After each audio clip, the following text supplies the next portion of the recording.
Good evening. I will call to order the Milton Public Schools School Committee for the purpose of a school choice open public hearing. We are here today to discuss the policy of school choice. The school committee votes annually on school choice procedure for the Milton Public Schools. Currently, Milton is not a school choice district.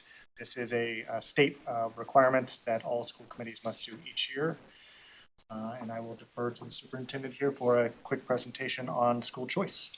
Thank you very much. I would ask, bless you, Dr. Carroll, to bring up the PowerPoint that we have for the public to see on school choice dated May 20, 2026. Each year, every district, every public school district has to, its school committee has to vote on whether they want to take part in school choice. It has a very unique history of something that districts do in the western part of the state, where if school districts have not regionalized, they're actually supporting each other by sharing students. It tends to be less prevalent in the eastern part of the state, where some of our cities and towns are a little bit more populated. People decide to just keep their district not a school choice district. So the background of this law is it is Chapter 76, Section 12B of the Mass General Laws details the terms and conditions of inter-district school choice. The Milton School Policy is JFBB regarding school choice, if you want to look that up in our policy book. The inter-district school choice program allows parent and guardian to enroll their child in a school district that is not in the child's home district. And again, this is not within the district like Cunningham District, Tucker District, Colley Park, and Glover. This is Weymouth, Braintree, Milton, Westwood, etc. Prior to declaring themselves as a school choice district with the state, the school district would determine how many seats would be available to be offered and at what grades they would be available. On the next slide, each year the Milton School Committee must vote on whether or not to participate in school choice, just like all other public school districts across the Commonwealth. This vote must be submitted by June 1 to the Department of Elementary and Secondary Education, along with the minutes to justify that we've actually had this conversation in public. If the Milton School Committee voted to participate in school choice, a student enrolled in the Milton Public Schools through this program would have the right to remain in the system until graduation. Historically, the Milton School Committee has voted not to participate in the inter-district school choice program. So just a little background now that we've gone through the slides. I'm assuming that past votes of the Milton School Committee have been not to take part because our enrollment is a concern, our class size is a concern. We have just been invited into the Mass Building Authority project process to build a new school in order to alleviate the enrollment concerns we have, especially at our elementary school, as we're trying to create more space to serve our students. And I would recommend that we continue to vote to not accept school choice. This is something that some districts do in order to increase their enrollment and also increase funding. There was a headline the other night that a school district did not vote to take on school choice. And I think because they've had budget situations, they were hoping that the school committee did want school choice because those students come with a percentage of their per pupil expenditure. It's not even the full per pupil expenditure. So an example would be a per pupil expenditure from DESE is about, I'll use a round number of $18,000 per student. You really only get about $12,000 from DESE in the exchange of taking a student from another district or inviting other students. I think it's a wonderful program if you want to be able to open your district up and you have space in order to make sure that your classes are full and you can invite other families in, but that just seems to be not the case in Milton. And so the district gets to vote each year. We'll give DESE the information after tonight's vote, but my recommendation would not to be taken out solely on space and overcrowding at our elementary level and at our high school level. Great. The committee will have time to discuss this kind of within the general agenda, but for the purpose of this hearing, this is a public hearing, so I would ask if anybody in the audience wishes to speak about school choice, they could raise their hand. There's nobody in the room with us here, so is there anyone online? No hands raised online. Okay. All right. Well, to be clear, without a specific no vote, the system becomes a choice district. The vote limits Milton's school population to those students who live in the town. However, Milton residents may attend other choice districts even if we vote against choice. The vote does not limit or impede any other agreements that exist in collective bargaining agreements. If there are still no hands, then I would take a motion to adjourn the school choice open public hearing. So moved. Is there a second? Second. Great. All in favor? And hearing is closed. I will now call to order the regular meeting of the Milton School Committee, and we will start with the Pledge of Allegiance. I pledge allegiance to the flag of the United States of America, and to the republic for which it stands, one nation, under God, indivisible, with liberty and justice for all. Good evening, everyone. We'll move to our second item of business, which is to approve tonight's agenda. Everybody can take a look and let me know if there's anything on the agenda, especially related to the subcommittees, that we need to remove.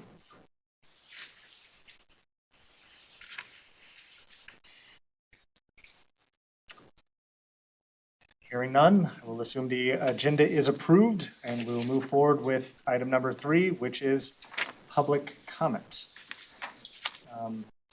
In accordance with school committee policy, we welcome members of the community to share their perspective with us during public comment. We have set aside 15 minutes for this part of the meeting, and individuals may speak for up to 3 minutes each. While the school committee does not respond directly to public comment, there may be opportunities for members to address issues that are raised over the course of the meeting when relevant topics are on our agenda. We strive to engage in respectful discourse during our meetings and ask that public comment speakers keep that in mind. Speakers should introduce themselves with their address for the record. At this time, if anybody would like to speak for public comment, please raise your hand. There's still no one in the room with us. Hands online. No hands online, then we will conclude public comment and move on to number 4, the superintendent's report, part 1. Thank you very much, Chair. I would like to welcome student rep Olivia Wilson. Olivia is a junior at Milton High School.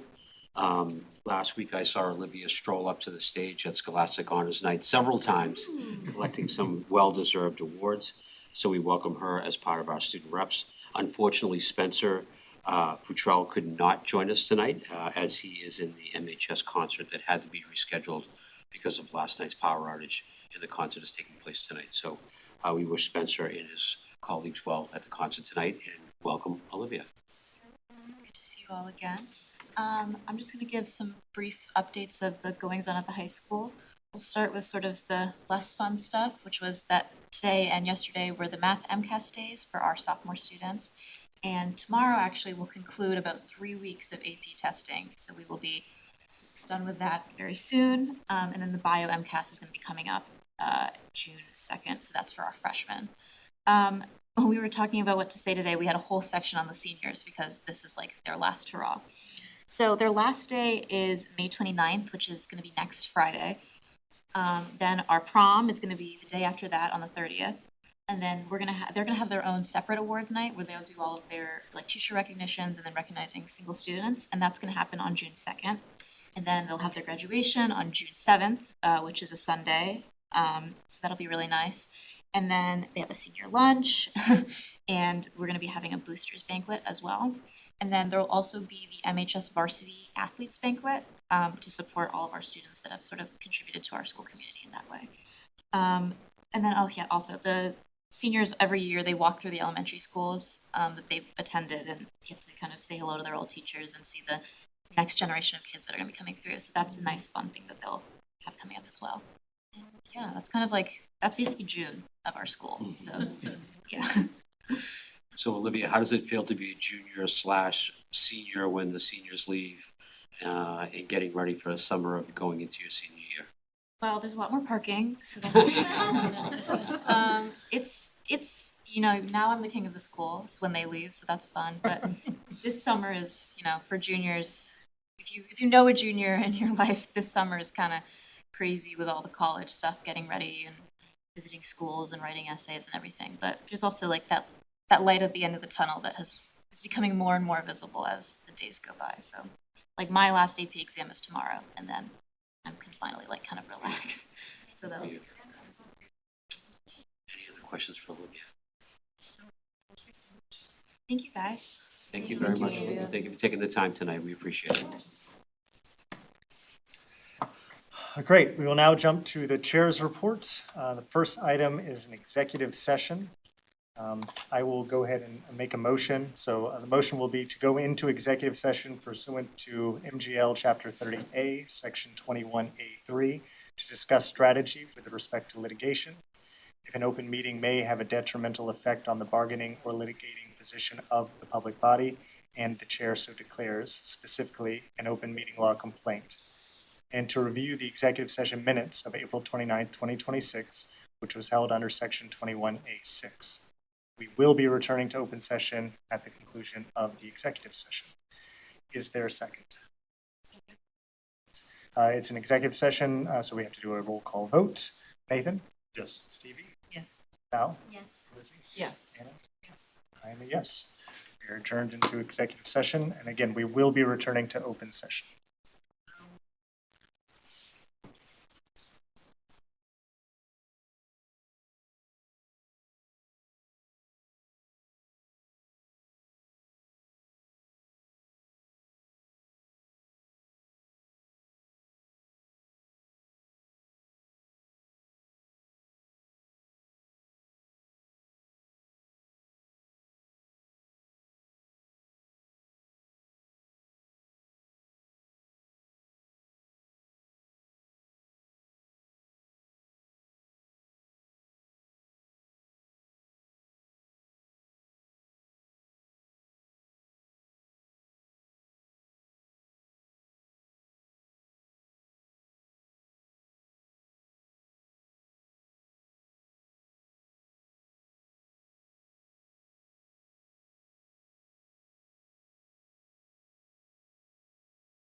Good evening. We're back from executive session, and I will now make a motion to approve and release the minutes from executive session meeting on April 29th, 2026. Is there a second? Second. Great. Again, this will be a roll call vote. Stevie? Yes. Nathan? Yep. Val? Lizzie? Yes. Anna? Yes. And I am a yes. So those executive session minutes have been approved to be released. They will be posted, and we will talk more about this item, or the subject around that session, which is Laboure, here a little bit later. But for now, we will move forward with the school choice recommendation. So this is our opportunity for members to ask any questions, have any discussion, and ultimately make a decision, a vote about Milton's school choice status for next year. Are there any questions or comments?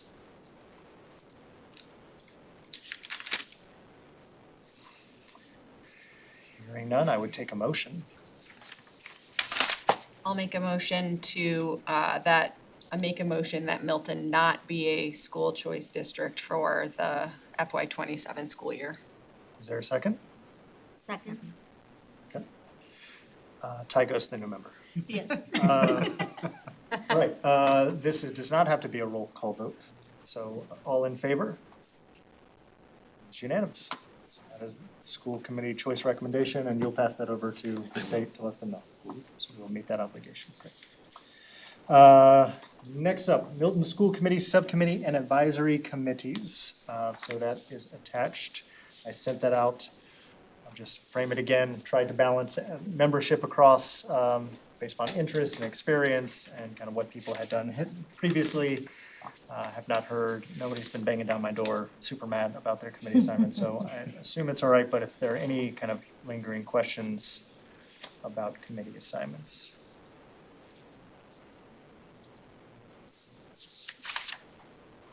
All right, well, then what I would do is I will make a motion, I would accept a motion to kind of accept these committee assignments as they are listed in that Google Doc, and I would just name again also for the committee assignments, one thing is that, I'm pulling it up, sorry. If you scroll towards the bottom, the devolved responsibilities of vendor warrants, we would be making Nathan the assigner of the vendor warrant. We anticipate Nathan becoming the new finance chair. We'll make that official in our next meeting, or our first meeting of the finance committee. And again, that is a devolved responsibility that Nathan will now get to take on. So just want to make sure I highlight that for everybody. And so these committee assignments will go into effect now. I mean, I know we've always had a little bit of like a transition time, and the key subcommittees of finance and policy continue to be cross-posted. So, for example, for the policy upcoming policy meeting, I could still come to it even if I'm not technically a voting member of policy. Yes. So do you mind if I just, does anybody have any questions about that? And 'cause Stevie, I know that you do, we post all subcommittee meetings for all school committee members to attend, just in case folks want to come. That way, if we didn't do it that way, school committee members would not be able to come to that meeting if they had time to go to that meeting. It would be a breaking of the open meeting law. So we just post everything that way. That way we don't have that worry at any time. Yeah, and we're talking specifically for kind of the three primary ones. subcommittees. Now will be four with the new superintendent search committee. Correct. I did just want to take a moment to publicly talk about the superintendent search committee. So that is a new committee we are forming for the purpose of finding the next superintendent for Milton Public Schools. That search committee, very excited to have Lizzie, Nathan, and Stevie on that. Again, all members will be involved in that search, but we appreciate kind of the work that the three of you will be doing to kind of organize us as a committee, bring back kind of plans and ideas on how we do this as effective as possible and engage the public and find the best possible person. So thank you all for taking that on. That will be a lot of work. It doesn't go unnoticed that y'all are agreeing to do this. And I think there was broad interest from all members, even those that aren't on it, to be a part of that, because I think everybody recognizes how important that work will be in the upcoming year. So thank y'all for everybody kind of raising their hand and trying to participate in that process. If there are no other questions or comments, then again, I would take a motion to accept these subcommittee assignments for the 2026-2027 school committee session. So moved. Is there a second? Second. Okay. All in favor? It's unanimous. All right. We're getting a lot done tonight. Thank you all so much. Yeah. Would these be posted at any point somewhere so that if people needed to reach out to committee members? Yeah, I think we have a list on our website. Obviously, the town committees, the town manages that and they'll update that. So I'll send this out over to the town administrator so we can update the website. And I think we have our committee assignments also on the website, I think so. which again, we'll just update with the Update. current membership. I'll ask Shelley to do that tomorrow. Okay, that's a good point. Town meeting updates, all of you were there, so mostly for the public, that we had town meeting since our last school committee meeting. The really one warrant article that was directly related to the school committee was the school budget, and that vote was approved overwhelmingly, so we appreciate all the members of the town meeting for their engagement and their support, as well as select board, warrant committee, everybody else who kind of made that happen. That town meeting was only 3 nights, so thank you to moderator Dylan for making that as efficient as we can. Any other comments, things people want to raise about town meeting? Thank Mark you, and John, Mark. I just thought you all did a great job in your presentation and responding to community input and questions. So just thank you for representing the work. It was excellent. Yeah, ditto. Great. Next up is the summer meeting schedule. So everybody, most people have kind of submitted their stuff in the meeting materials, right? We have the June, July, August calendars. I know there's a lot of conflict, especially in August with several members, and Val's taking an amazing trip. We're all really mad and jealous about. So kind of 2 things coming out of that, I think, and we can get this with, also talk about this in the upcoming meeting, but based upon kind of our conflicts in later July and at the beginning of August, I think our governance retreat, which last year we did at the very beginning of August, we're gonna wanna pull forward and do at our June 17th meeting. So we still had that kind of on the docket for as a normal school committee meeting. Right now, it's not seeming, obviously that's like close to the last day of school, it's not seeming like there will be a lot of pressing items to actually need to have a full school committee meeting. So instead, the plan would be to pivot that to a governance meeting, assuming everybody is available. We think that's probably an easier time to make sure all members can participate in that, doing that at the start of the summer. I do think again, if you haven't filled in the calendar, and I haven't just double checked that everybody put it in, please do, just because we may need to have other meetings over the summer based upon the input from the superintendent search committee on if there's things that they want to update us, run by us, need our approval on as it relates to finding a search firm and something like that. We want to have the ability to kind of know when we can get members together. And Val, there may just be times where, unfortunately, your amazing trip, we might have to meet without you, but we'll obviously let you know. And if you want to zoom in from across the world, we'd love to have you. Keep me posted. We try my best. The joys of a hybrid life, you can't even get away from it. We have some contracts to vote to, probably after June 7th. Yep. Correct. Yeah, so there'll be things that will pop up, but we might do most of that virtually. Okay. That is all I had for summer meeting schedule, unless anybody had any comments or questions. So we're meeting, we have the last sort of regular meeting is June 3rd. Yes. And June 3rd is the last regular meeting, and then June 17th, we will change to be a governance meeting. We'll do that. I haven't talked to John and Anna about where we're going to hold it, but we've in the past held it in the superintendent's conference room, so that's probably where we'll hold it. Same time, Yeah, likely? I Okay. think so. Well, we can also talk about that offline if we want to pull it up an hour to have dinner together or something like that. Yeah, dinner like Earlier, 6. right? then- Yes. Yeah. Would everybody be available to meet at 6 on the Seems like 17th? Sports are over by then, so. Just get freedom. Flexible. Okay. Well, if some changes you can't, let me know, but otherwise we'll kind of move forward with that assumption. With the 17th. you very much. That is it for the chair's report, and we'll send it back over to Superintendent's report, part 2. Thank you very much. Very happy tonight for Assistant Superintendent for Curriculum and Professional Development, Carla Cosa, to talk about what good work happened across the district this year related to curriculum and professional development specifically.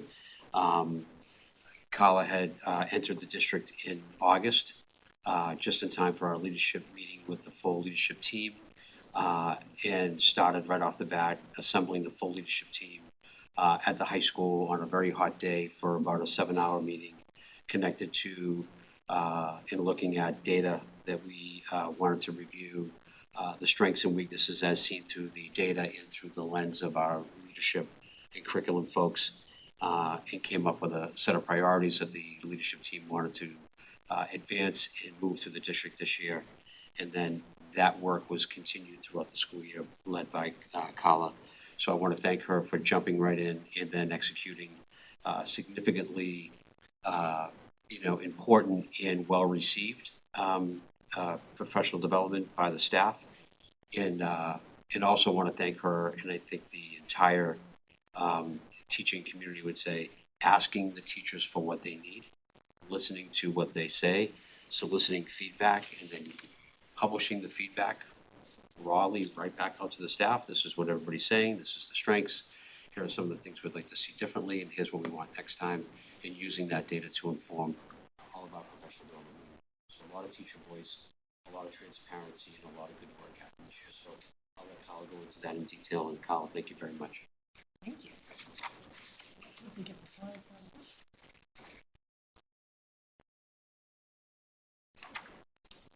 Awesome. So thank you. Really excited to be able to talk with you tonight about this year. It's been a great one in a lot of ways. So I'm just going to focus on professional development tonight, just to give you a sense of what we did this year. So our agenda for tonight, I'm going to start with the context for the 25-26 school year. Then for those who may be listening to our recording in the future or listening today, what is professional development in an educational setting? Understanding what guides professional development in a school setting, and then what we did, how we did, and then what our plans are for next year. Next slide. So the context. So the context is, first and foremost, Superintendent Phelan and I entered the year as interim one-year team. And as we all know, there were multiple prior years of change in leadership. And so the roles that we were in, and knowing that, our primary goal was to stabilize the district and provide and focus on the fundamentals with our teaching and educator staff. We developed the 5 priorities, as Superintendent Phelan mentioned, with our full leadership team in the beginning of the year, in an exercise that we all talked about different priorities, and wherever the mass of priorities seemed to be in our discussions is what we focused on. We created a through line to ensure that those 5 priorities are understood and could gain some traction. And we worked on building a sense of team for our leadership and our educators. And we did school walkthroughs on a regular basis and used some feedback from that to understand strengths and needs across the district. Next slide. In an educational setting, the focus for professional development is on educator needs for areas of learning and growth. That's the bottom line. And it is important to align that with the district priorities so you can dig in and make some headway there. And we want to find ways to meet the needs of educators in different roles, with, of course, the ultimate goal having some type of positive impact on student outcomes. Next slide. So the picture you see here is from November 4th. This was the elementary team, which I'm going to give you some more information about that later. And this is Superintendent Phelan and myself in front of this team doing some calibration on the priorities. The recap on the priorities are here. The first priority was to provide all students with robust and intentional Tier 1 instruction. 2 was increase the use of data to inform instruction. 3, increase rigor through high expectations and high supports in the classroom. 4, take strategic action steps to ensure underperforming students achieve at grade level. And 5, continue to cultivate classroom and school climate and culture to lower absenteeism. So those, again, were the priorities that the leadership team came up with. And this session that you see in the photo is really about calibration. And I'll explain that a little bit more. Next slide.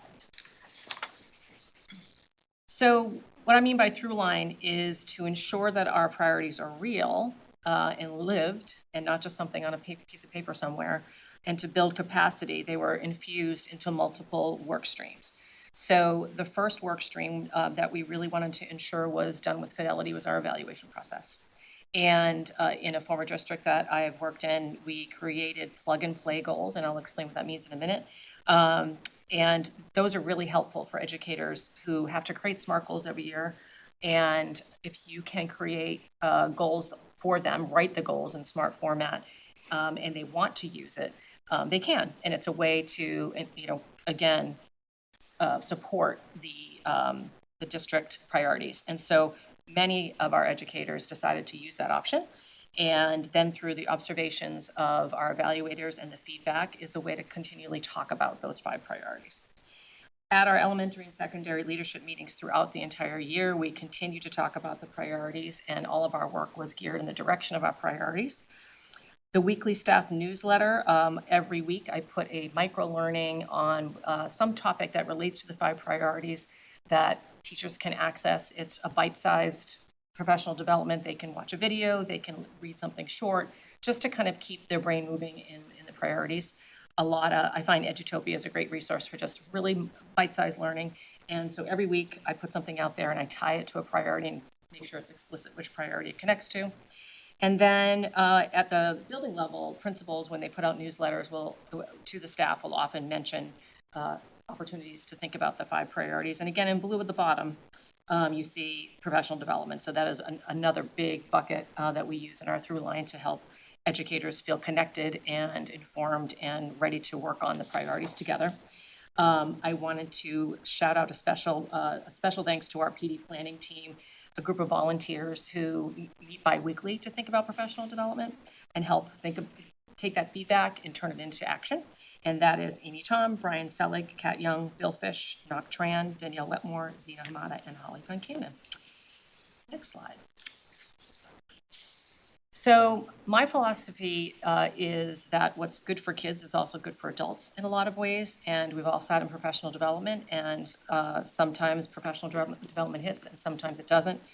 In order to have it hit, I believe that it needs to be personalized. It needs to be timely.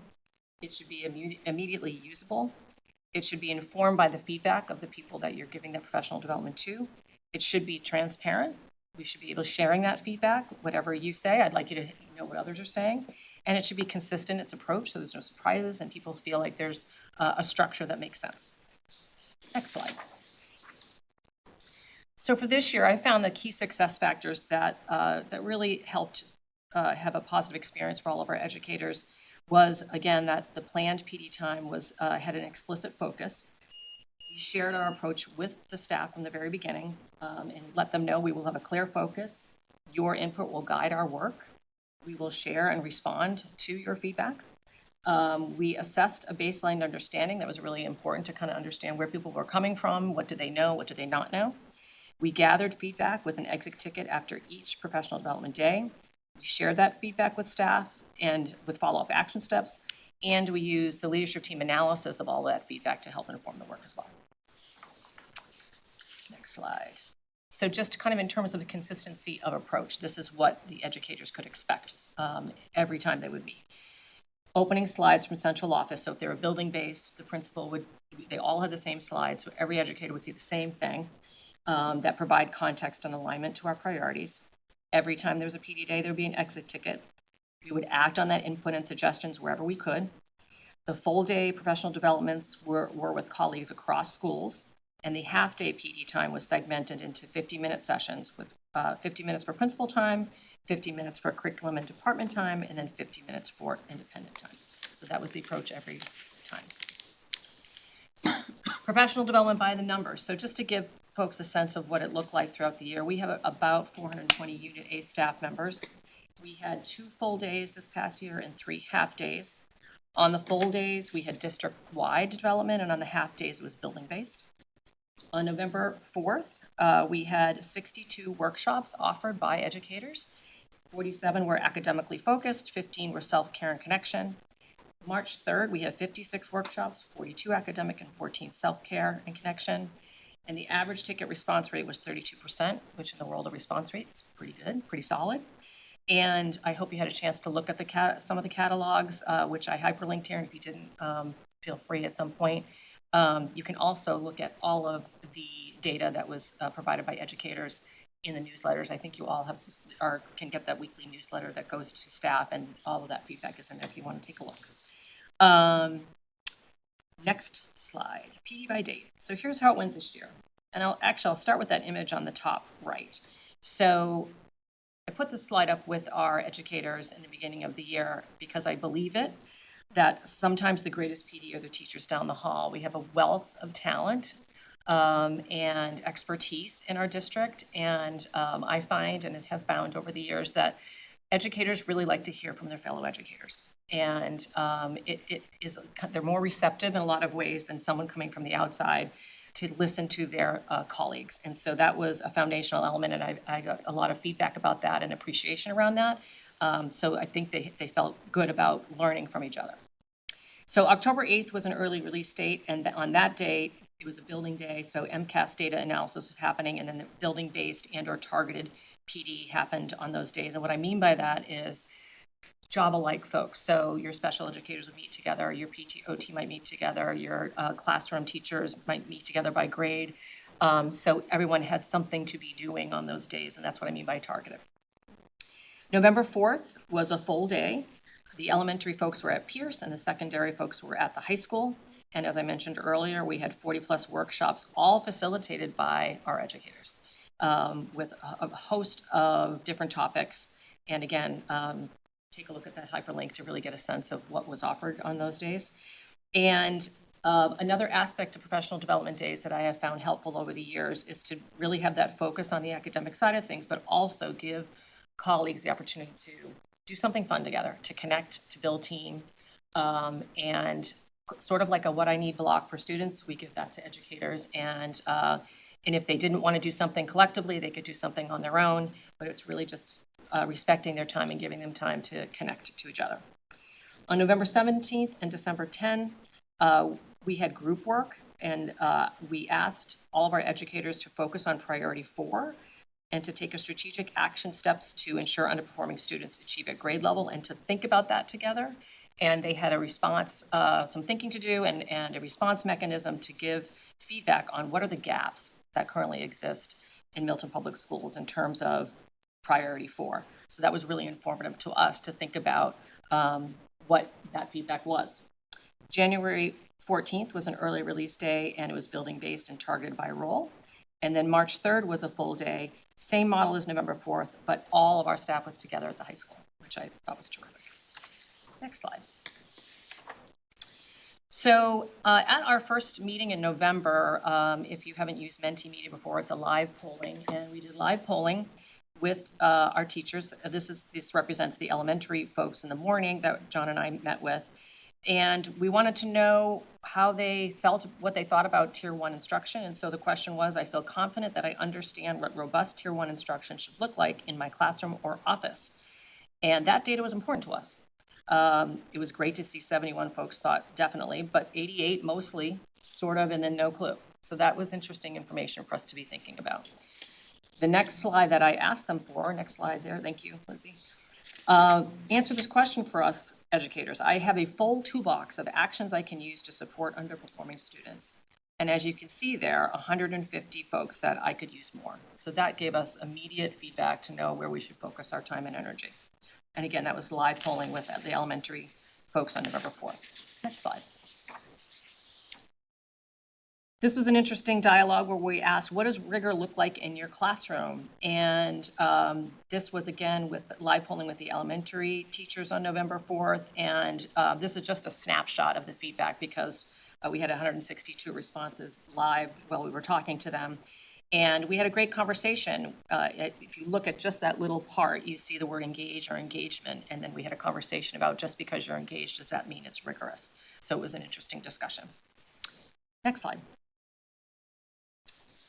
This was, again, a very similar feedback loop where we asked, list 3 data sources you use to inform your work. And so, again, doing this type of live polling not only gives us information, it gives all of the educators information about what their colleagues are thinking about. And how do we define these things? And so this was critical early feedback to help the superintendent and I think about, and the leadership team think about what we might need to do with any gaps out there. Next slide. This, you guys have seen this before, a kind of word wall, emoji wall, where we checked in. This was in the March 3rd PD day when we had the entire staff together. And I find this is important feedback. How are people feeling in March? Tired was the biggest word, but as you look around, the emojis are generally happy, and the words energized, excited, relaxed. There's a little bit of meh there.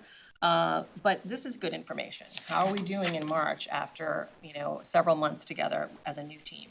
And that was good information for me. Next slide. So what do we do with the feedback? We share all of it with the staff.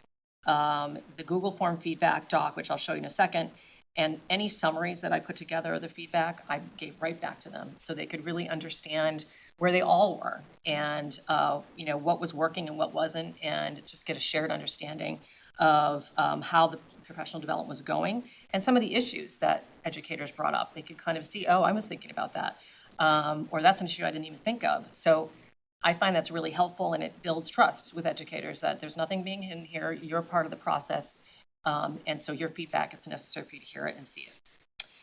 We then review and analyze all of that feedback with full leadership and the PD planning committee. And then from there, we determine future action steps. So based on some of the feedback from the November 4th day, we amended the format of the second PD day. We tried to create more tools and training for Tier 1. We want to review and evolve some systems, and I'll talk about this in a little while, the student support team model. And then we got a lot of feedback around vertical and horizontal curriculum alignment, which will be deferred to the next incoming central office team. Next slide.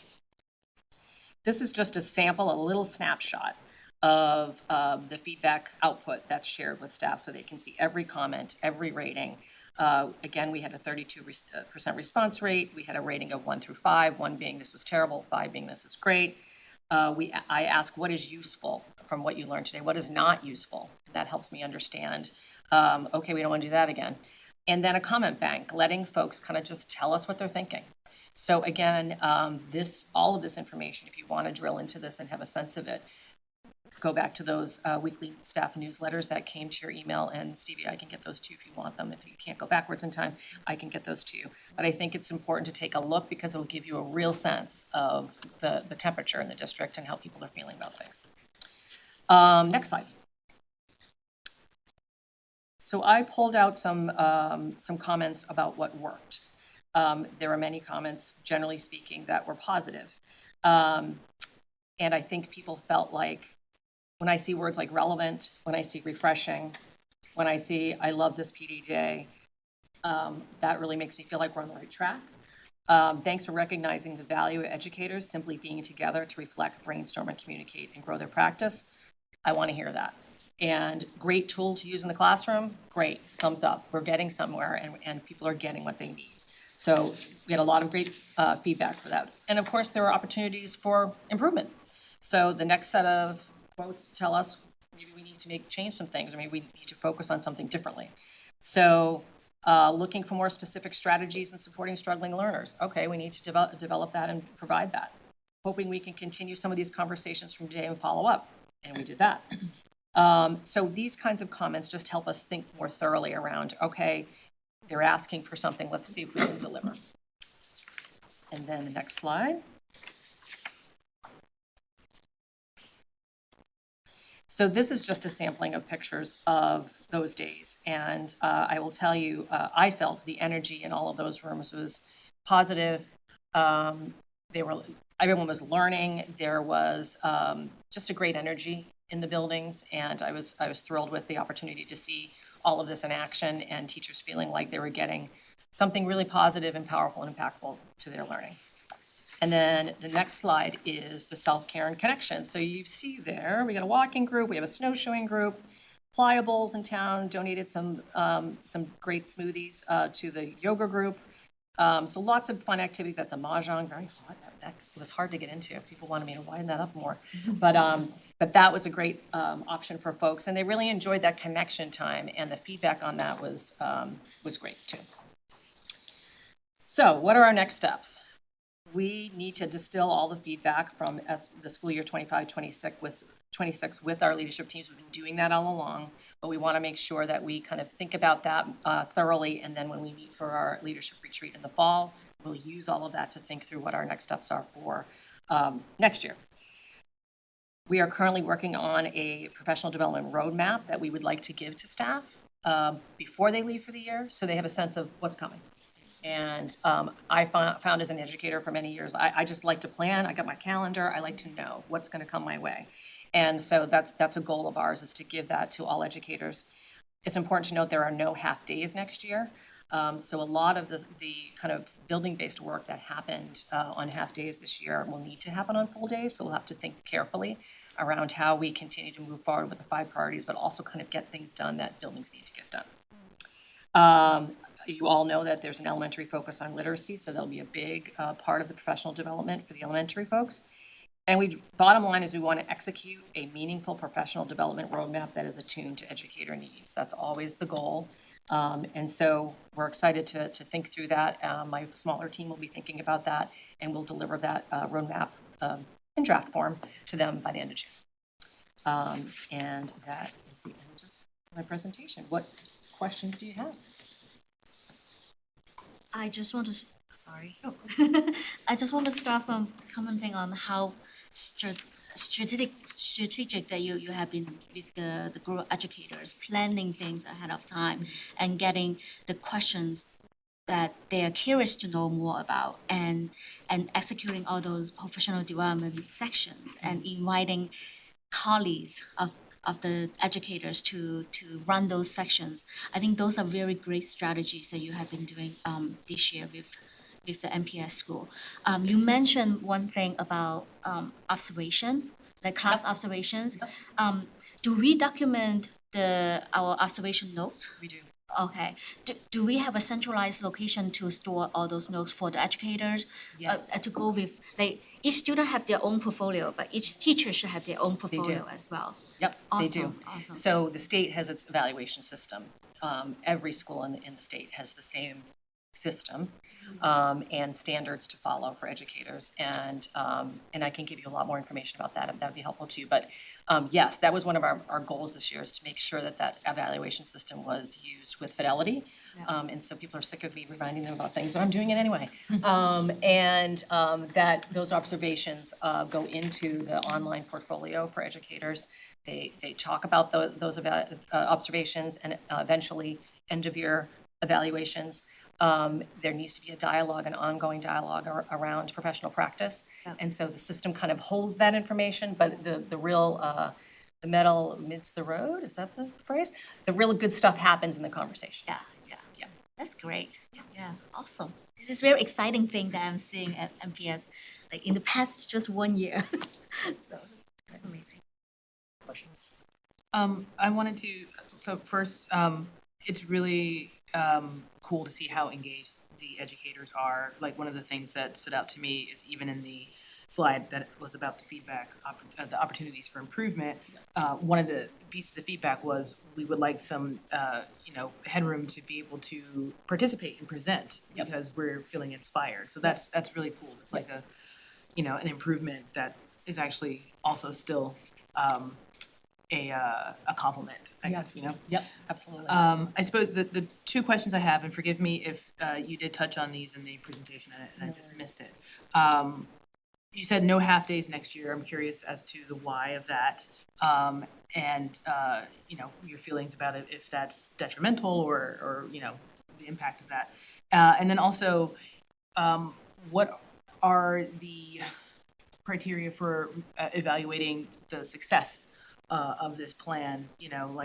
What are you going to be looking at in the future to determine if this is working? Besides the feedback loop, I know is a consistent thing, but in the end, what you're looking for is to see that there's actually progress being made in those 5 priorities. So how is that going to be measured? Yep, so let's go to the first question first.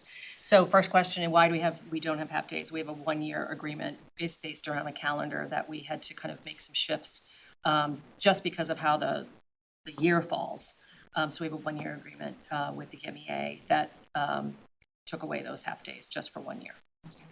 And yes, I do think, and I do believe all educators feel like they need more time with half-days, but in terms of how the calendar worked out, we don't have them next year. Did you want to add anything to that? Yeah, that was a memorandum of agreement that the school committee and the MEA entered into, to Kyle's point, because we had a unique calendar year that Labor Day was falling so deep into September that we had to move a week earlier to start.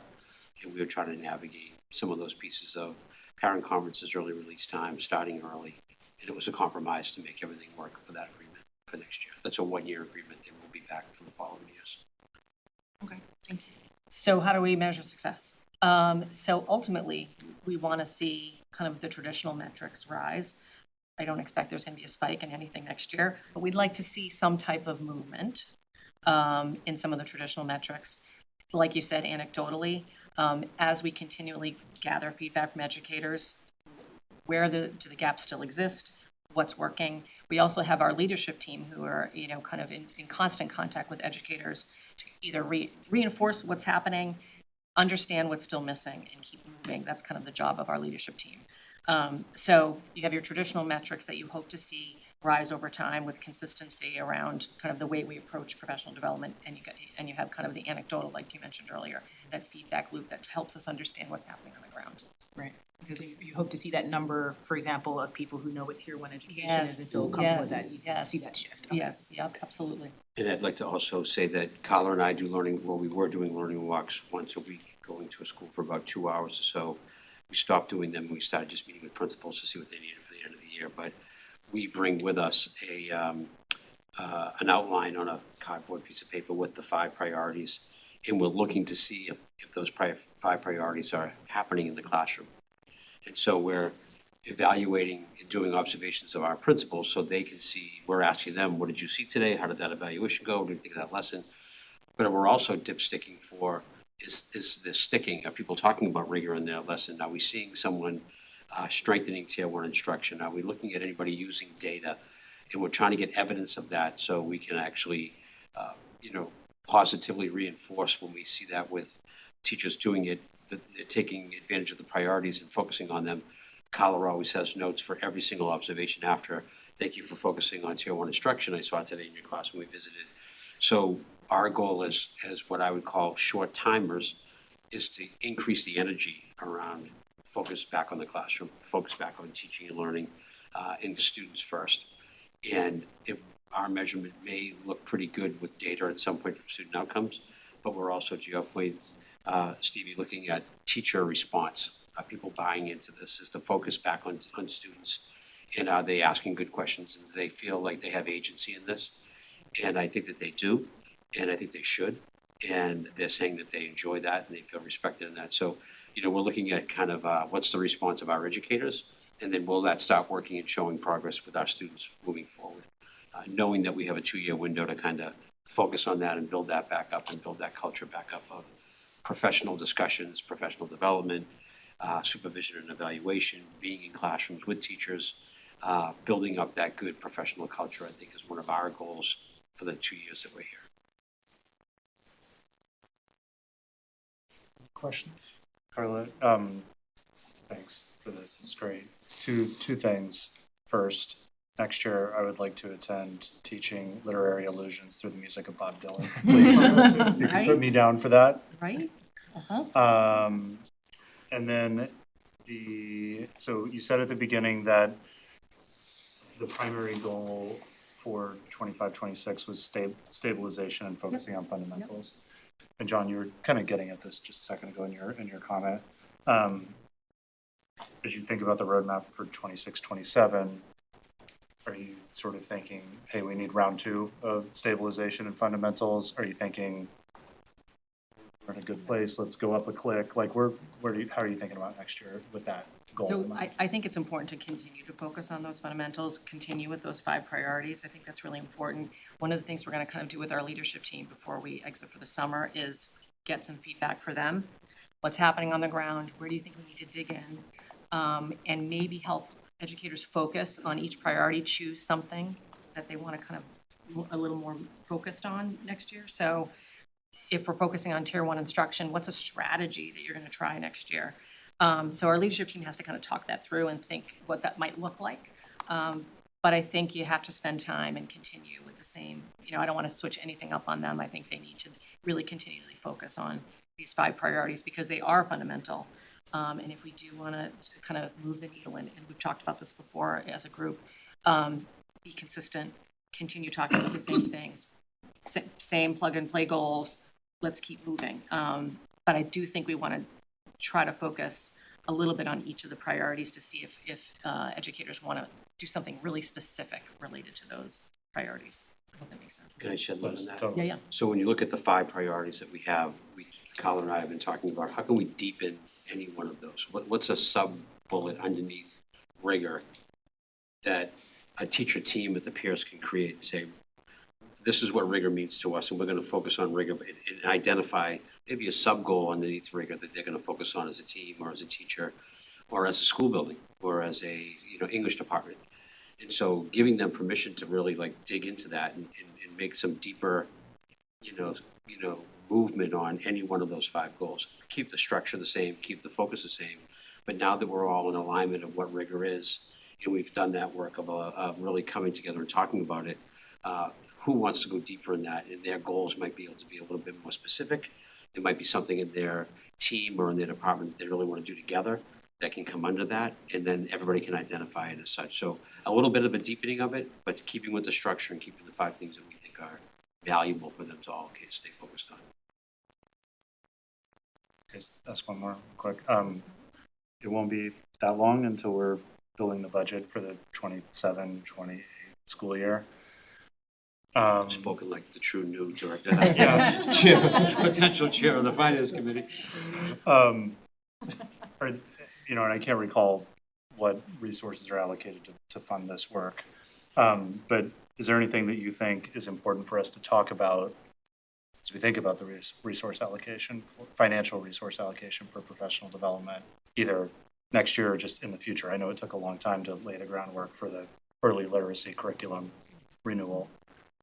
So I'm not saying we can or should change anything next year, but how are you feeling about the financial resources available for this sort of work? Are we leaving big opportunities on the table that we should?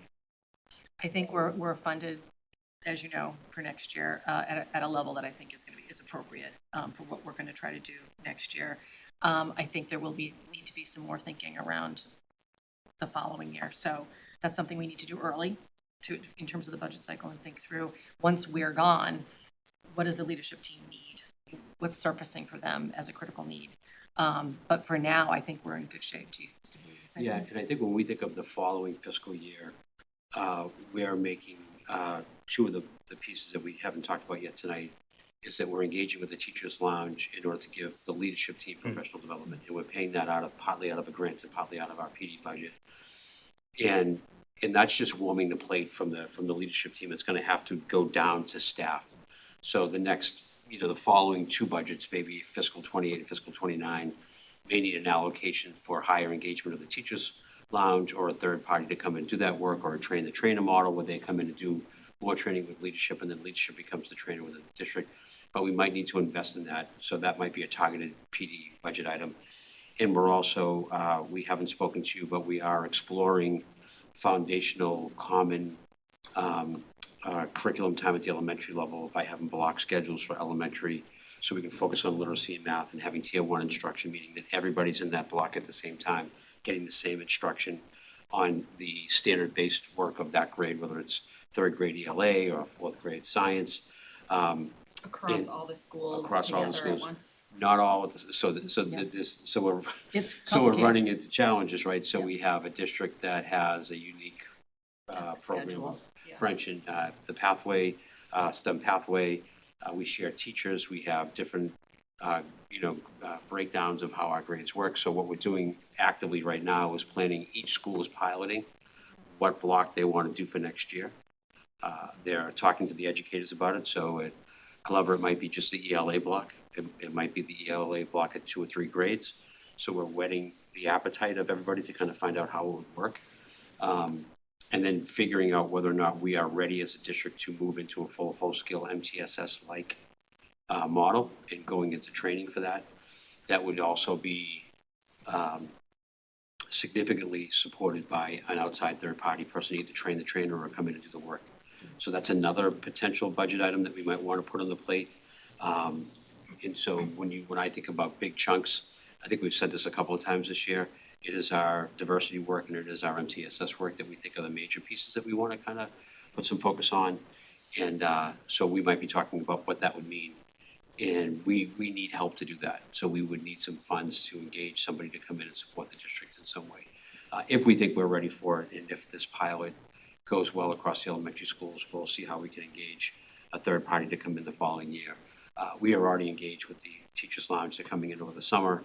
They'll be here in June, they'll be here in July. We'll be working with them throughout the year as a leadership. They're great partners. We're already throwing ideas around about what the work can be for the full staff. So, but we'll have a better idea to how to budget for that when we have a clearer idea to what we think is the next best step forward. That's all to say that we're trying to do things that we feel the next superintendent would want to continue. We think those are two very fundamental pieces of the work that every district should be doing with a high level of professional development and support. So we're making the assumption that those are things that would be continued when we left. The leadership team is really, and we're all being thoughtful about, we don't want to start something new that someone's going to come in and stop and change, because they've already experienced that 5 years in a row. So we're really being thoughtful about, we know we have more priorities than just that, but what are the ones we can do that we know will have a staying power of, that a universal approach to what is just good for teachers and good for the district to have, regardless of who the superintendent is at the time.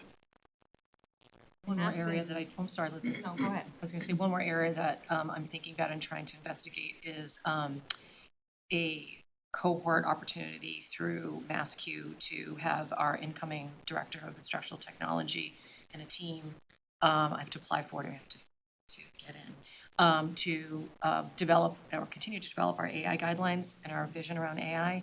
That's certainly something that we need support around, so that will be another chunk that I think that we're gonna need, not only next year, but going forward, so that will be on the table as well. And to add some humor to the night, the problem with John Phelan and Kyle Koster is that we don't prioritize well, we don't say no well. So the leadership team says, hey, can you think about working on that? And all of a sudden, we have the third, fifth, and eighth, and now we're going to 10 things that we'd like to do, so we are trying to be really thoughtful. Obviously, the lack of technology education director this year has been missed, and we've fallen behind. So we really want to accelerate that with the hire of the new person. And I'll get to the hiring process in my segment later on today about who's in line for that. That was a question I had, was just the vision for how that role can support the use of data to inform all of this work. And I was just gonna also say that, I mean, for the six of us, like, it's actually in our power to determine that these 5 priorities, like, are priorities we will continue as a district, and thus we seek and hire a superintendent that's equipped to carry this work forward. So I think that will be an interesting part of the upcoming transition, is sort of the need to work together to bridge it. And, we'll have a lot of opportunity to talk through all of that. But I just wanted to, I guess, say, Carla, I'm not surprised that you got the feedback refreshing, to the PD, because this is also refreshing. Like you mentioned about, like, the opportunity to have this level of insight at the school committee into PD is, very fresh and refreshing. I really appreciate it. And, to be able to learn about, like, what's actually happening in those classroom observations that you had shared with us you were doing, and you've shared, like, bits and pieces, but just to see how it all fits together in this, like, coherent way is really, it's really helpful.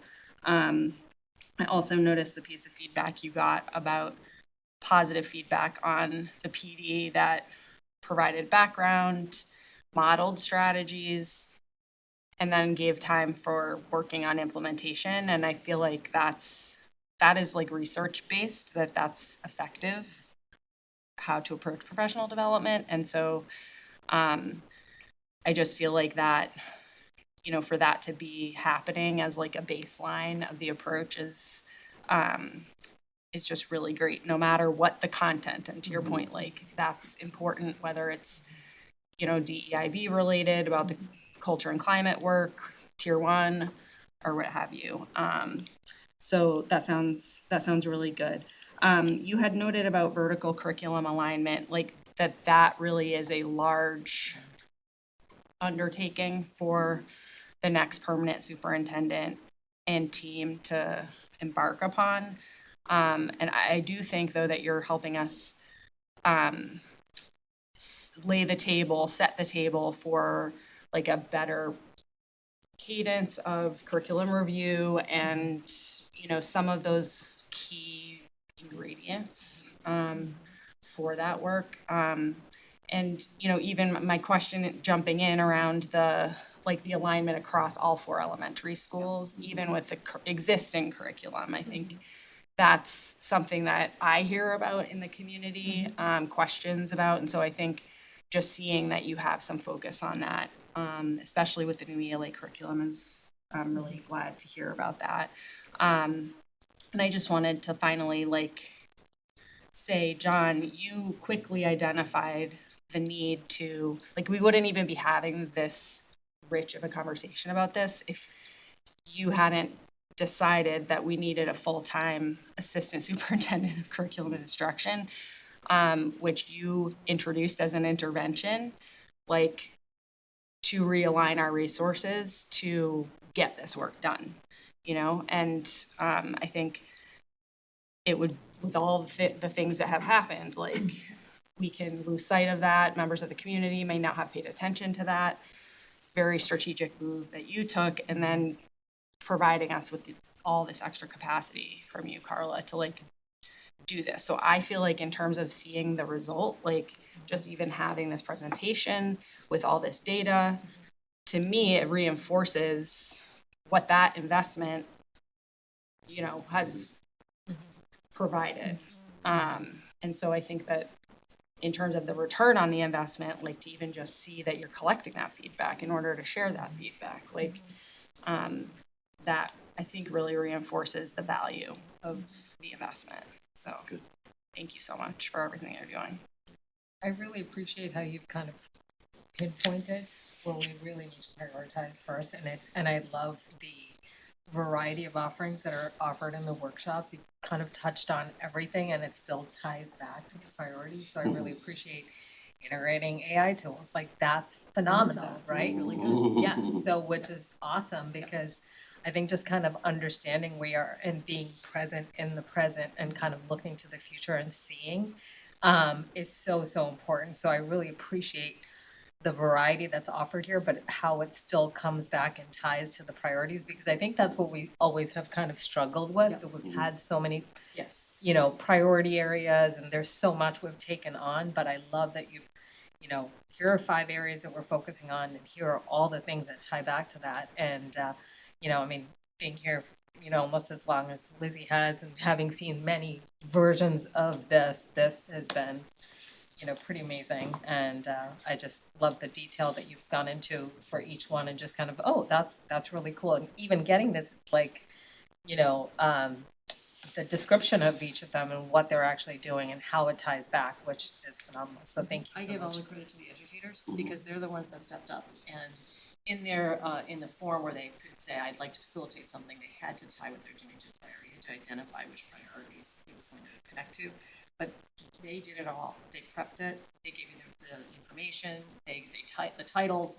It was all of them. They did all of the work, and the fruits of their labor were great. And I had a lot of folks saying, can we have a part 2 of that one? Because it was so good. So people came back and did another session on that. So I give all the credit to the educators who stepped up. That's great. So do they kind of go do the research and put all of this together? Are They do there the whole thing. resources available to them? Yep, and then afterwards, we have a folder with all of people, because the first time around, I learned a lot from the first time around, where, can you share those slides? Can you give that? So we created a way to share all of the stuff that was shared in other presentations. So if I couldn't go to the AI one, but I wanted that information, I could click on that schedule that you're looking at, had actually 3 more rows that had people and resources and things like that, that the teachers could just access and still can access at any time.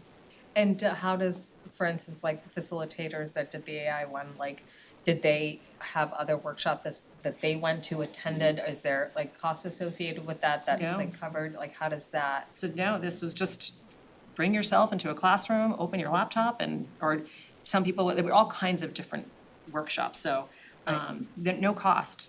Okay. No cost. Like that's, It was so even for just them knowledge. to prep for the workshop, No, like the they just, facilitators? it was volunteer, That's right? awesome. So if you don't wanna do it, that's okay. If you wanna attend, Yeah. that's fine. But I was just really appreciative of educators saying, I'll do it. I wanna share something. Took a little nudging and the leadership team on the ground were like, you should do that thing. You're really good at that thing. You should That's offer it. great.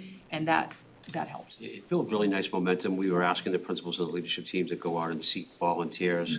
And then in our learning walks, we could say, well, that third grade teacher at Cunningham's unbelievable at, tier one instruction. Can someone go, John, can you go, John Redden, can you go ask her, would she want to present? And then it just kind of built from there. And there were, from the AI perspective, there was a couple educators who were involved with AJ Melanson's AI committee and the tech committee. So they were really anxious to get out. They wanted to get out there because they didn't really feel like they had a chance to share that information in previous years. So it was really helpful for some of them to, to get up and finally present on the work that they had done.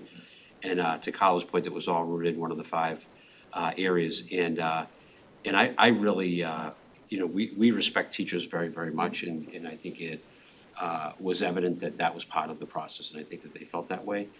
And so that's when you ask people to facilitate. But I think also what other people feel who aren't facilitators, the respective choice. We're not gonna, you're gonna sit down and I'm gonna tell you what you need to hear. Like, no, that's not working for me. Do you know what I mean? We're gonna give you choice in what you're interested in, and it's gonna be around these 5 areas that we're all focused on together. And you get to choose which one you wanna take part in, and then you have active, more engaged folks. So that theme and that approach that Kyle put in place was really, I think, well-received and professionally well-received. I think people felt very respected and valued in the process. That's great. Can I ask one No more worries. follow-up question? Just in terms of the live polling and some of the data that you showed us, Yep. I noted, and I think you alluded to this a little bit, that some of the that there's like 169 Yeah. respondents Yeah. out of 233, which Yep. is a good number, but I'm wondering if you have any sense of why folks didn't respond? Well, it's funny, I was thinking about that. I think some people, when you do a live poll, it's on your phone, and I think some people are like, I can't figure this out. So I was running around the auditorium making sure they could figure it out. So it could be that, it could be, I don't wanna engage right now. And I really wanna give educators choice. I just don't want them to feel pressured. I want them to, kind of come to the table, and I offer the opportunity. And so I couldn't tell you exactly why, but those are my guesses. Okay, all Yeah. right. I was just wondering, 'cause, sometimes when you have that number of people that are not saying says anything. something, right. Right, Sure. that says something, and Sure. are they engaged, Sure. are they disengaged, are they the ones who are Sure. really not taking to the program? So I was just curious Yeah. if you had, and if there was any strategy for trying to bring more of them to Yeah. that table for the feedback. Yeah, I think so. Multiple layers of feedback are important. So that was a live poll with the whole group. Then we take the Google form out. And I don't know this for a fact because I keep it anonymous. I want them to tell me what they're thinking. So if I don't, if they have to give their name, they might not tell me. So there's another opportunity there. If you don't want to do it in a live setting, you have another opportunity through the Google form to give more feedback. So try to do various ways of getting that feedback. And then, of course, all of our directors are meeting with folks and principals. How do you think that went? What did you think? So there's kind of layers of feedback available, but it's not perfect. No, but that's great. Yeah. That's just like, yeah. Well, and you can keep tracking that like into next year, and that can be one of the things you're looking to see Improve. increasing. Exactly, yep. Yep, absolutely. That's great. For the interest of time, I'll save a couple of my questions. Thank you all. I think that just a few comments here, like I appreciate the balance that y'all are clearly trying to make between choice for staff and also within the agendas, you have some directed time. And the need to allow teachers to engage based on the things they're interested in, and also from an administrative perspective through your classroom walkthroughs, through your kind of team meetings, whatever else through the data that you're seeing on the ongoing, like what are the gaps we're seeing and the need to say, ooh, we just need to spend more time within this team on this.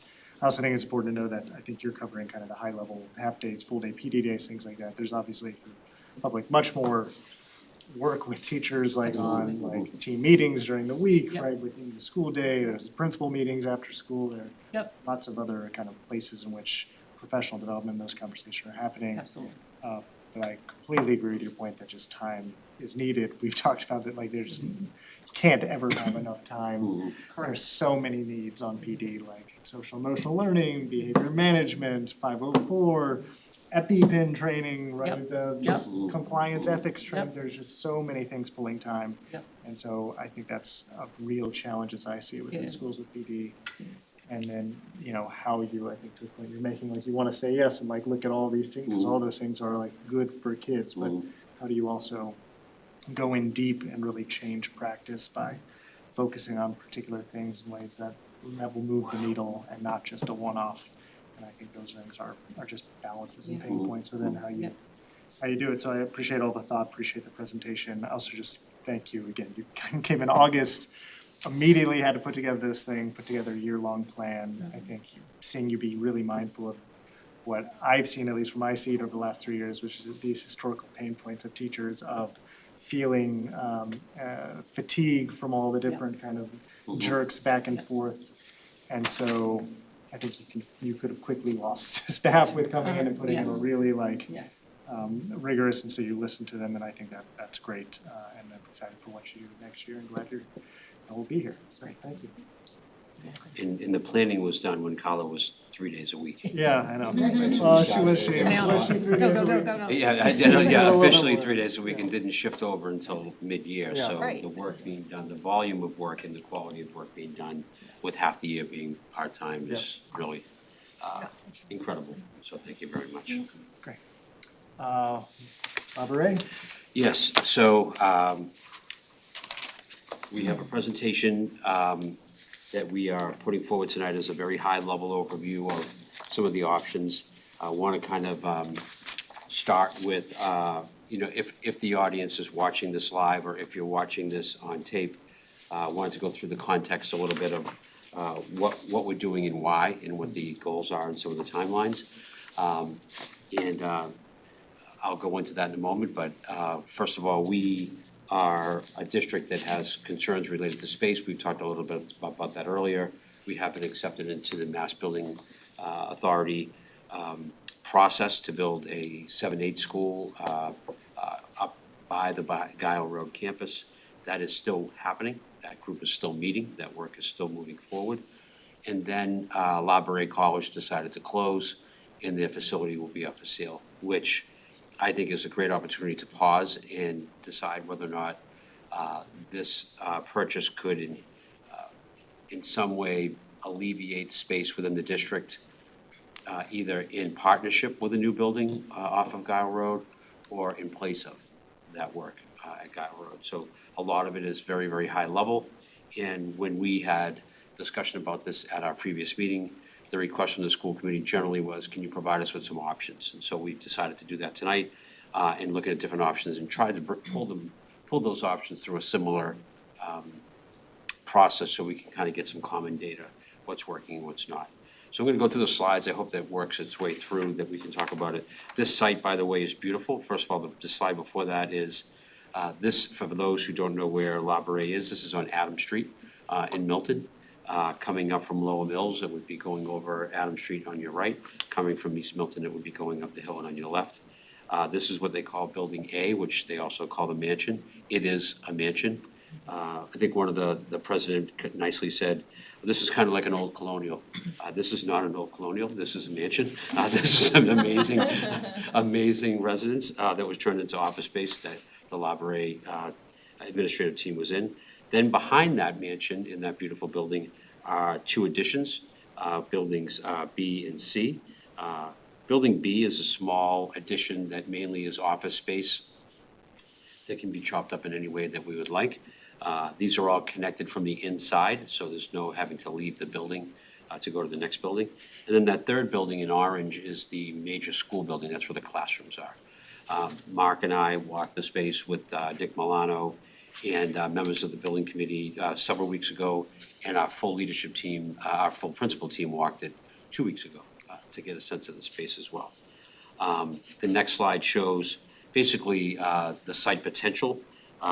We have Building A, which is, quote, the mansion. That's where all the central office space could be. Superintendent's office, special education, tech department, finance department, the DEIB, residency and registration, and if we had the funds moving forward, maybe a family center, maybe this is where we all go to register for school. What a great way to introduce families to our district by coming in and signing up for school there. Building C, which is the major classroom building, technically has room for about 12 or so classrooms on the 3 floors. But as we talk further, we're not just looking at these buildings as they're presently constructed. Building C and B would be, if we were to use them, would require renovation. So we're baking that into the thinking. So we really have to tell the principals, think of the potential of these spaces. Don't just think of how they're set up now, because it is set up as a nursing school, not necessarily meant for any public school grades or parts of our work. Building B, again, as I said, it was small offices. We're seeing that room could be used for any one of our specialty services to students, whether it be OT, PT, nurse, custodial space, et cetera. It does have kind of a full basement that facilities might be able to use for a workshop. It's currently a workshop for Laboure. I think it would need a little work to make it be more habitable, but there's a lot of good square footage here in this beautiful site on, I think, about 3 or 5 acres of land that backs right up to Pond. Just to give you the context of the Laboure office option, we are trying to make this PowerPoint self-standing, so when it goes on the website, people can read it if they didn't view the night's committee meeting. So bear with me for the wordiness of it, but I wanted to have something that we can put on the web that people can read later on. But just to give the background, the Milton Public Schools have been experiencing space challenges at the elementary level for several years. The town did take action several years ago, 2 years ago, to increase classroom space at the Cunningham School by creating classrooms where the former library was at the Cunningham, and then putting the Cunningham Library at the floor above that. The first round of that construction happened in summer of '76. We have beautiful classrooms and office space in that, what would have been the old library space at the Cunningham now that's being used every single day. And next year, the summer of '26, will be the finishing of the library portion of that. So we'll have a brand new library on top. So that in and itself was one big important step for getting space at the elementary level. But the need for the space has been established by the work of the building committee. They've been talking about the need for space for a long time. They've been talking about enrollment and really doing some very good work to establish that we are running out of space. And I don't think everybody in town really understands that that's the case. And having been in the buildings very consistently over the last 12 months, we do need space. There's no doubt about it. We need more space for the service delivery to our students. While the building committee was entering into the process with the MSBA and has been accepted into that process, it is in stage 2.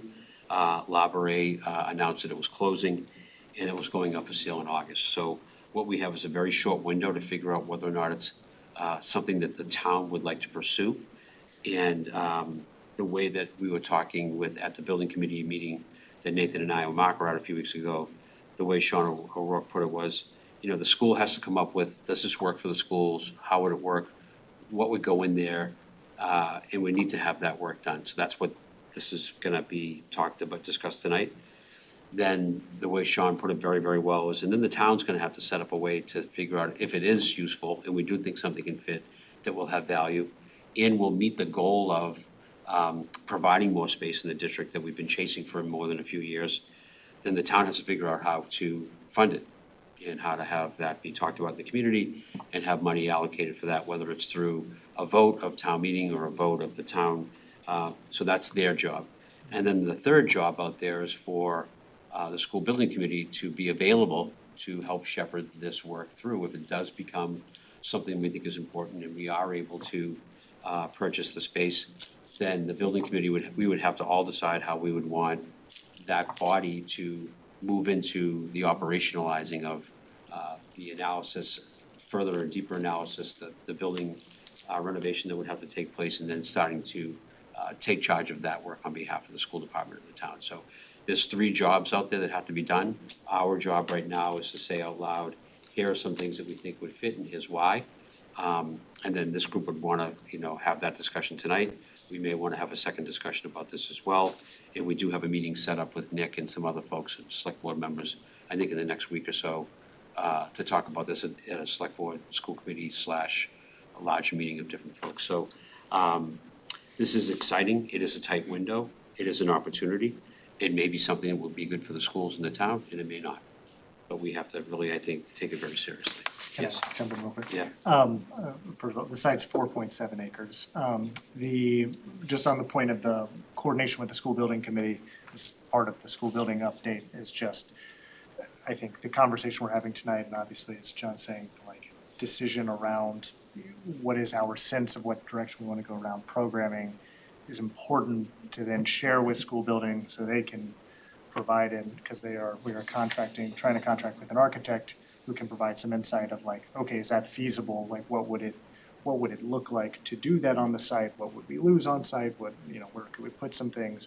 Because then obviously that informs, okay, how feasible is this idea? Maybe we have these grand visions that can't be seen.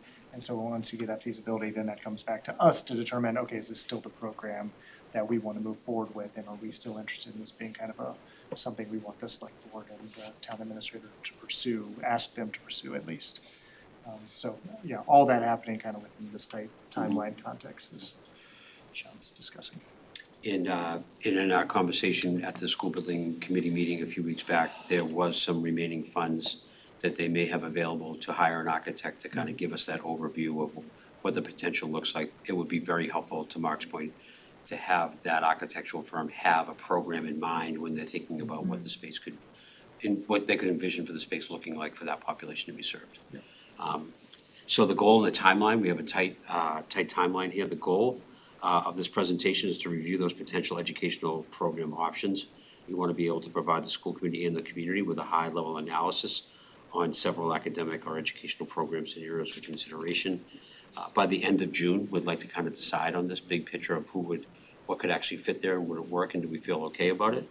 And would we recommend that to be the scenario or the option that the architects kind of have in mind when they look at the building for potential renovation, or thinking about how they can modify it to serve that population? In July, the town administrator's office would have to consult with the school building committee and the school committee to see what options would work to provide sufficient capacity to achieve that space and have that analysis supported by a contracted architectural firm.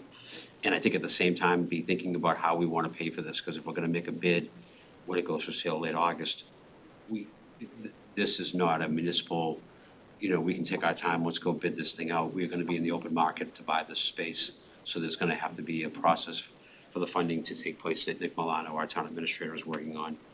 And lastly, in August, the purchasing of this campus would have to have a positive impact on the Milton Public School space challenges, and the town would have to discuss the mechanisms for funding it. So, when I think about this from a big picture perspective, the first question I think about when we go to the next slide, we try to make a quick rubric here. Does it address the needs that we've been talking about for years in Milton that we want to try to remedy, which is the Cunningham and our elementary schools are overcrowded, and we need to be able to alleviate that. The building of an 8-9 school would result in our grade 5 going up to the middle school space, because 8 and 9 would be vacated, and that's how we would loosen up the space under that scenario.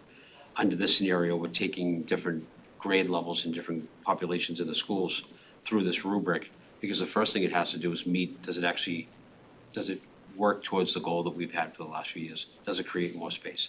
Because if it doesn't, then we're not just gonna buy it just to buy it. It just has to work and be part of the solution. Can the greater program fit in the library building with the additional renovation? Is the program or educational just a fit for that site, the age, what's needed there? And are there any different or additional operational costs that might be involved that would be above and beyond the normal operational costs of separating any one group into another building? So we're kind of using this as our framework. We're going to walk you through some scenarios at a very high level. Again, this presentation is meant for anybody to tap into it when it's on the website. So first of all, if we built a brand-new elementary school there, a K-5 elementary school, to have now 5 elementary schools, so we could spread out our students more and alleviate the space at every elementary school by rezoning the town and having the school be 1 of 5 instead of 1 of 4. So that means we'd take that population of students, K-5, divide it by 5 instead of by 4, and create more space in each building. Would that provide relief? It would. Can the grade and program fit into the Laboure building? It would be a 3-strand school, it would be about 350 students or so. Right now, Tucker is our smallest school at around 400. So imagine a school that's probably a 3-strand school. That would take the pressure off the other schools if we were able to build a new school. Is the grade or educational fit, does it fit the site? I think it would fit the site for elementary students for sure. It would need a playground and it would need some things like probably an addition that had some sort of a gymnasium, cafetorium kind of space that we could put on it as well. That's probably likely for all of the options that we're looking at. And what are the costs associated with that? We believe that this scenario is really creating a whole new school where we're going to have to create, even though teachers will be, spread out across the different classrooms, this will probably be one of the more cost impactful options because we're going to have to create a whole new administration, specialist, language, OT, PT, speech, all those different things that go in every school would have to be replicated at this school as well. So this could be one of the more costly operational models that we're presenting, but could it fit and would it work? It could work. John, sorry, just clarifying question. What's a 3-strand school? Meaning 3 classes of grade 1, 3 classes of grade 2, okay. and 3 classes of grade 3. Tucker is 4, right? Tucker was 3. Tucker is 3. 1 year, every once in a while, they have a 4th. Yeah, of course, Yeah. sorry. And Tucker also hosts Pre-K. two pre-K classes as well. So this wouldn't be, okay. That's correct. Then we started to think about, like, at the high school, would it work to bring any one grade at the high school? So we just kind of worked our way down the high school, middle, and elementary. Just generally speaking, no one liked this idea at all because the 4 years of high school are the 4 years of high school. We have a comprehensive high school. It's working between the band, the sports, the athletics, and everything that makes up a high school. We would like to make sure that we kept those 4 years together. So could it fit? Sure, we can fit 350 students there. Do we think it's a good academic and educational fit? Probably not. It's not something that we would recommend because we actually feel like our high school is actually working well. It's the flagship and it's actually performing in, it's a traditional 4-year high school. But, we could walk it through this process if we wanted to go into more detail. Getting into the middle school, one of these discussions we've had lately, and this is something that I've been kind of a little bit, over-focused on is, do we put our 8th grade somewhere different? Do we create an 8th grade academy where we leave that middle school model for that age group and we really focus on something a little different and hyper-focus on our 8th grade students in an academic way and pull them out of that middle school and do something different? Could it fit? It could. Do we think it's a good idea when we think about all the transitions that students are making? And do we want to have a traditional elementary, kind of a traditional middle school, and all of a sudden pull our 8th grade out and then have them go to high school? Maybe not. But, there is some value to thinking about isolating that one group and really preparing them in an isolated way for high school in a very thoughtful way. I kind of, in my back of my head, I like that idea, but I also don't feel as educationally comfortable with the transitions that would mean for students to go out of their traditional middle school, go out for a year, and then go back to a traditional high school. But it would probably have some financial cost baked into that as well, because at the middle school, you have all your languages, you have all your specialists, you have PE, art, all those are shared right now between 3 grades that would have to isolate them, and we might have some traveling folks. Similar to the elementary, into the middle and high, do we take 1 grade out of the elementary level and just take 5th grade out? Again, we could. It doesn't feel as impactful as the 8th grade doing that with them, and it also feels consistently interrupting the educational flow of that child as they go through pre-K through high school. Pulling them out just for 5th grade, if you don't have to, would be something that I would recommend. I do know that folks point to Needham as an example that has a 6th grade school.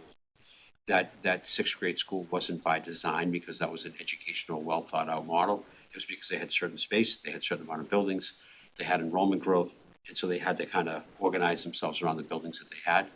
It's working for them. Needham is a great district, but I don't think it would be by design. I don't think I'd go that way by design. Then we get into our model of kindergarten and preschool. This is the one that our leadership team feels most strongly about. We feel like we already have a preschool director. We already have a preschool that has their own team chair, BCBA, OTPT, speech. They're a unit in and of themselves that is almost like modular. We could actually pull preschool out and put it in any one of our schools and it would work. If we did this in conjunction with adding kindergarten there, it would just be a larger space where the pre-K and the K students could interact. We have been talking as a group all year about the 8 to 9 transition, the 5th grade to 6th grade transition, but also the pre-K to K transition is very, very important. We go from a preschool that we are servicing 3, 4, and 5-year-olds who are on IEPs based on their pediatrician's recommendations. By law, we have to service them, and we're glad to do it because we get them ready to enter into kindergarten. And we also have peer students that go as well to be part of that program. But then that's a big jump to kindergarten, and we lose them at all 4 different schools. And what we're hearing from, especially our elementary principals, is that wouldn't it be great to soak that whole group of preschool and kindergarten in one school with literacy, and let the least restrictive environment of kindergarten be least restrictive, but in a setting that we still have a lot of control over. We're not losing them to that bigger elementary site, that we can really do a better job of finding out our preschool students who are going into kindergarten. We could be more thoughtful about not, really letting them be at least restrictive in kindergarten. And if we're in need of pulling that back to be more restrictive, all those services are right in the building, and with the teachers who do them in preschool. So this is the idea that's really taken a lot of good roots with the leadership team. This could be a literature-rich, vocabulary-rich, support-driven environment. And so this is the one version of the options that I think the leadership team feels most strongly about. And the modification to the building, the cafetorium, the bathrooms, and modifying the building in a way that would be young people friendly is something that I think is construction doable. And even though it is another transition, it feels like more of a logical transition to do pre-KK. And then unique to Milton is that we also won't have students going into kindergarten in a building and then potentially having to make a choice between program and potentially having to leave that school. It alleviates that whole French-English lottery. I don't want to leave because I want French, but I don't want to go there, and my sibling doesn't take it, they're over here. It would really allow us to have everybody stay in one place, and then when they make a program choice, they can do that in their neighborhood school without having to think that they have to change just 1 year later. That kind of transition change is hard for our families. We're in the middle of that process right now. We just had a lottery. We had several parents tour the Glover who were thinking about leaving either Tucker or Collycott to go for French. And having spoken to some folks in person or over the phone, it's hard. And so choice is hard. Some people don't want the choice, just tell me where to go. And when you have choice, it's hard. So this might limit a little bit of that, and it might shave the edges down on it a bit. So we really think that that's one of the strongest options we have, and we go into a little bit more detail later. Then we just think about plain kindergarten, just put the K there. It feels like that would work, but I think partnering it with pre-K is actually more comprehensive and would make more sense for our preschool students to be part of that early literacy or early childhood center. But of course, if kindergarten and preschool would fit, kindergarten would fit and be fine. And then there's a preschool-only model that I think is very interesting as well. And Bernadette Butler, our preschool director, if we were able to just, not agree on preschool and K, there's a high demand out there for preschool. At some point in time, we were leaning towards in education to have universal pre-K for every child. We would be building in capacity for that. So if we just had preschool there, we could actually be ahead of the curve by offering preschool either for a fee that we could either generate some revenue or have it be self-sustaining a little bit. We could offer it to staff if we wanted to have that component of employment. We're trying to retain staff. We have over 40 people out on maternity leave and paternity leave. It could serve the community well. We have the universal pre-K class at the Tucker that's open, that's not associated with our traditional preschool, that's full every year, and there's a wait list to get into that. So that has legs, but that wouldn't really remedy to the full extent our space issue that we're really looking to do. So it's a nice idea, but it might not fit the first one, which is, doesn't really alleviate that space issue. But it's thoughtful and it's creative, and we're obviously entertaining it. The next slide about why do we think preschool and/or kindergarten is to fit. We are creating a space for the youngest learners to be together, where we can focus on a solid deepening of their start to public school, which we think is really effective. We'll have 3, 4, and 5-year-olds all in the same space, being taken care of by preschool professionals and early childhood professionals. Early literacy and foundational learning can be provided consistently and deeply in that site, where that's the true focus. The service delivery for students who need it, we're all together in one spot with all people just talking about early childhood development. Students will experience the diversity of the town and their peers before they go away to an elementary school and then come back together again in the middle. That was something that one of our principals thought was a really unique aspect of this as well. The site can be retrofitted to unique academic and social emotional needs, motor rooms, the playground, cafetorium, all those things can work, and we can do bathrooms. We could also maybe partner this with a family center, because when you're signing up for preschool, we're working with a lot of different agencies when students are coming in and turning 3. And then, handing your child off for the first time as a kindergartner, especially if you only have one or it's your first one, at least you're going to this really nice, small, safe space for that. And we just think it also eliminates that need to go to a school and then have to make a decision about grade 1. It kind of reduces that stress level. So we let our leadership team know that we will be presenting tonight. This still seems to be the model that they think would be the best fit, least impactful for transitions, really creating an early literacy, early childhood center for kids, really reducing that pre-K to K jump that's made right now, and really solidifying. So you really feel good about every K student will leave ready for first grade and ready to go to their elementary school. And I can't think of a better way to introduce a family to the Milton Public Schools than inviting them to, a beautiful site on Adams Street, welcoming them to the district, and having this really enriching environment for their 3, 4, and 5-year-olds and preparing to move into the Milton Public Schools. So it's a unique opportunity. I think from a larger scale, from not a programmatic viewpoint, this is also eco-friendly. We're not tearing anything down. We're actually using existing structures, and we're renovating them in a way that's, all of this will be brought up to code, whether it's windows or anything else, we'll get a price on that. But, right now, in the world of construction, rehabbing is better than building new. I think it makes more sense. If it were able to take place and alleviate the issue of having to build a new 7th and 8th grade school, we're leaving open space in the town. We work to build on that open space by Gal Road. And I think the town likes to see government working by buying existing assets and taking advantage of them and utilizing them in a way that just makes sense. And I'd really be interested to find out that between the purchase price and the potential renovation price, where that would be from a cost savings perspective, from just a purely financial decision. I think we're targeting right now at somewhere around $170 million for the 7-8 school. That will continue to go up every year that we wait. Wondering where, after you take out the MSBA reimbursement, there's going to be a number that Milton will have to pay, and you wonder what the net cost would be. So there's a lot of good advantages to this if it works, and if we're able to, come up with a good plan, and we want to go after it, then we're in a position to do that. And if we feel like it's not a fit, or we can't transition to the purchase in enough time, I just still think it's worth exploring, and it's a unique opportunity. So the leadership team is excited about this opportunity. There's a lot of eyes wide open when they were walking through the space. It was really nice. They just kept thinking, and it was a good afternoon to be had there.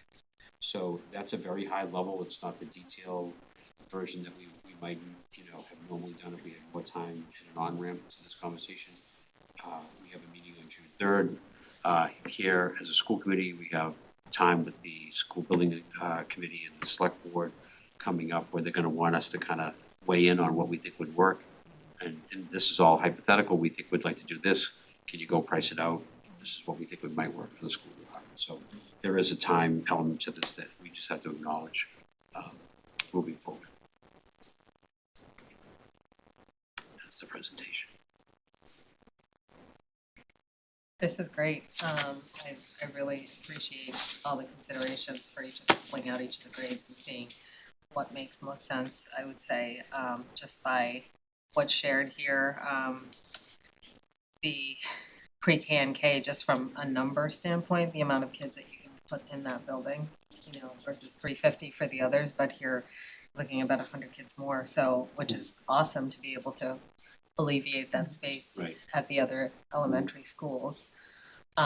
So that's fantastic. I also appreciate the thought process of bringing both of these grade levels together and then also introducing students district-wide early on at such a young age and forming those bonds and relationships, because I do think because when they see each other in middle school, it's a different feeling, and sometimes when they're seeing kids new, they tend to kind of just stay themselves, or, you know, go with kids that they know, and I think that's where you definitely do see that segregation a lot at the middle school, so I think this could really help with that.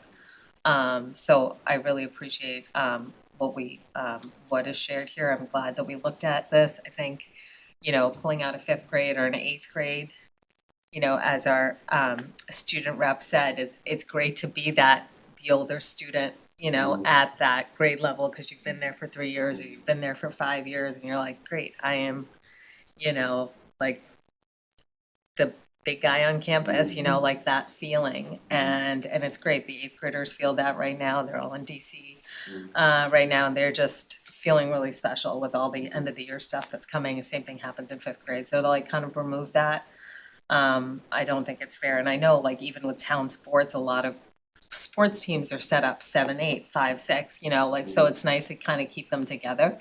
But, and same thing with the transitions going in from, you know, pulling out 9th, for instance. So I'm glad that we looked at all of those, but I do agree that the pre-K and K is the strongest. So thank you. Questions, comments? Yep, I have a few comments and then a couple of questions, and agree with Anna. This is a great presentation and really helpful to see the options here. Just in terms of comments, I feel like in the rubric, if it's a no on either consideration number 1 or number 2, I just feel like it should be automatically ruled out. Helps. The other two, there's, you know, there could be debate within both of those, but if it's not relieving space and we can't actually fit anybody in there, then that's an easy one to me. Similarly, on item 2, can the grader program be fit into the buildings with additional renovation? I think there's another version of that question, which is, are we maximizing our use of the space of that building? Like Anna made the point that, you know, with pre-K and K, we're putting, I don't know actually what the building can hold, so I assume all these options can fit in. But pre-K and K will take 450 versus the other options are 100 less. So if we're able to maximize the space in that building more, I think that's a real plus. What else? Still have a couple of comments here. I think if we do seriously consider any of the single grade options like 5, 8, 9, which it sounds like are lower on the list, I think I would want to learn more just about like what is the evidence on what it means to segregate an entire grade level into another building? Like, what does that mean for child development or learning or whatever? There might be pros and cons. If it were not bad, I don't mind. I think I like the early childhood idea the best here. The 5th grade one, to me, is kind of interesting. I think one of the big social challenges for students in Milton is that, I mean, they stay with their elementary school pod for a long time, like often all the way through middle school. In fifth grade, integration could be a way to break that down a little bit earlier. I think the pre-KK idea is a good one. I think the idea that a year of integration will somehow do something, I'm just finding that, I'm less convinced by that. Sorry, now I just took a lot of notes during your presentation. I really, John, I like the point around the lottery and the way that this could help avoid some of the big headaches, both for administration of the lottery and for families.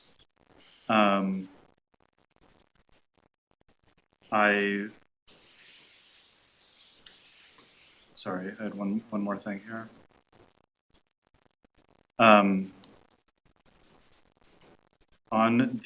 Okay, two questions for you now. And don't feel, if you don't know the answers, that's totally fine, but just, transportation wasn't listed here. And probably any new school we have, it's gonna have transportation implications. I'm wondering if there's, especially with the early childhood model, if there's anything unique to consider there around transportation. It's not particularly walkable neighborhood. Correct.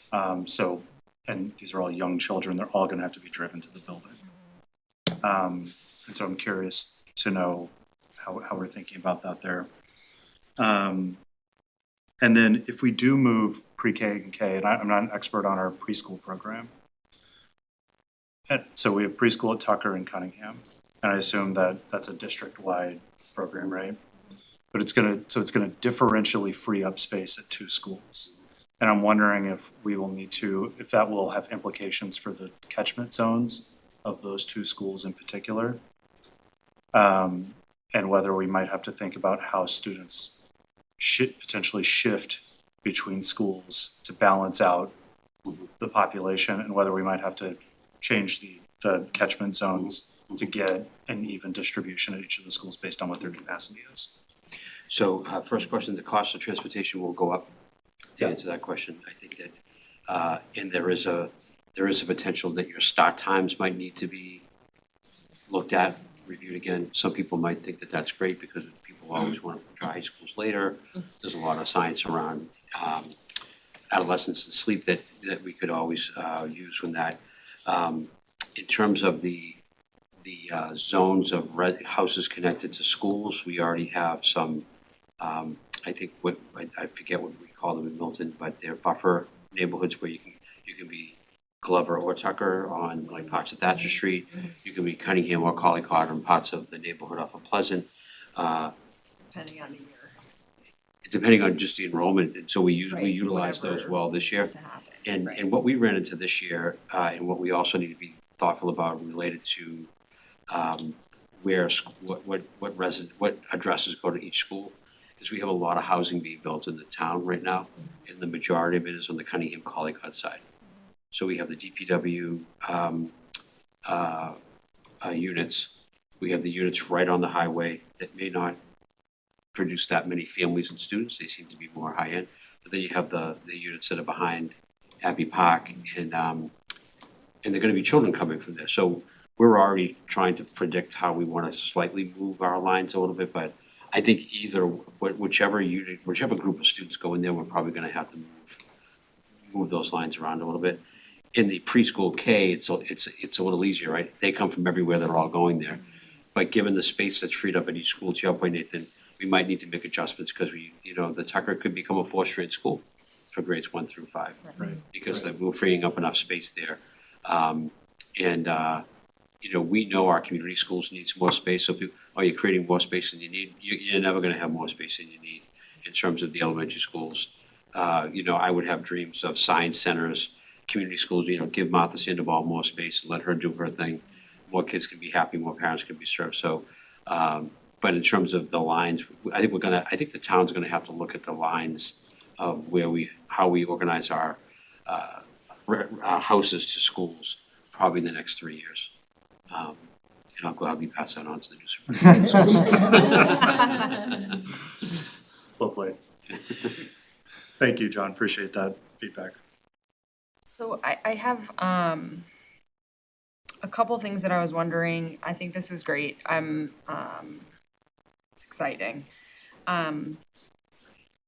One thing that occurred to me hearing you talk about the opportunities of the pre-K building is a question that, again, we might not know the answer to tonight, but it's something I'm wondering if we could think about is like currently how many do we know how many families in Milton live in Milton but do private kindergarten and enter the district for first grade? And what we wouldn't want is to create this amazing center that now people are like, oh, I am going to kindergarten in Milton Public Schools now, and somehow it's like not big enough to hold additional kids.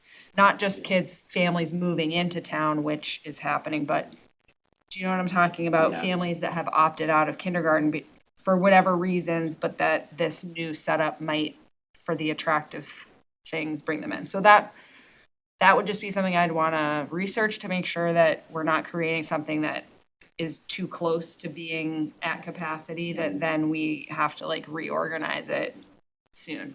And then I'm just thinking about, so when you're discussing the opportunity, if it were the pre-KK, to have central office relocated there, then that alleviates space in the high school. Current central office space becomes usable for the high school. So that helps Special the ed high department school. and your other departments that are in the high school. Yeah. Yeah, Consolidated but facilities. that leaves Pierce, the place that doesn't Correct. directly receive like a benefit through this. And so I have whereas the 7th, 8th grade building was sort of an interesting idea because it helped at all of the levels, Yeah, right? So I don't know, and I don't know the 7th and 8th grade plan well enough. So the high school would keep central office at the 8-9 school was built, so then the high school would, 7-8 school would build. So the high They school, weren't would- gonna no, keep central office offices was gonna moved. move to that site and where was it? Yeah, as well. And so To the 7th, So that would Yeah. free up high school building space similarly by having a central office move out. It wasn't, I don't believe it was gonna move like all this special ed department and other additional places. And then, the 5th grade would have been able to move to the Pierce. so And it'd be then- about The issue 5 is kids just in the- central, I just, yeah. I'm sure that that's the kind of thing that just gets sort of vetted in the next level of determining the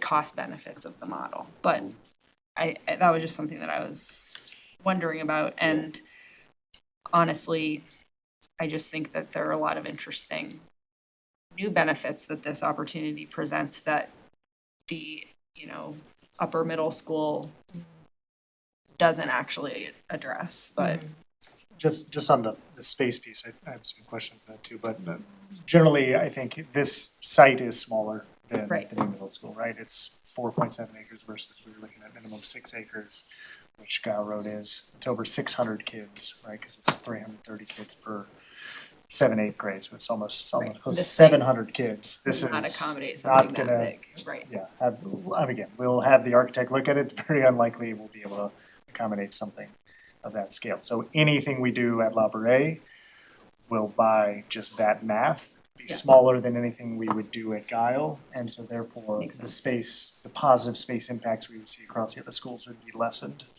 by doing this. The question is how much, like to what degrees? But it looks like you would be able to put more of the district personnel there than based on the 7 and 8 model, right? Or would it just be central office that would move there? I'm not aware of this, what the plan was for central office at the middle school under the MSBA options that they're moving through, so I don't want to speak to it because I don't know in detail. We understand that the Pierce is not impacted with the Laboure site, negatively or positively. Right. Bill understands that. He's the only one that doesn't get any kind of flexibility there. And that's part of the decision, right? So do we go, if it costs less and it does 80% of what we want it to do, great. And if there's some educational benefit because we like what it does with the pre-KK, then great. So we're gonna have this little checkoff list where, you know, something's gonna be missing somewhere.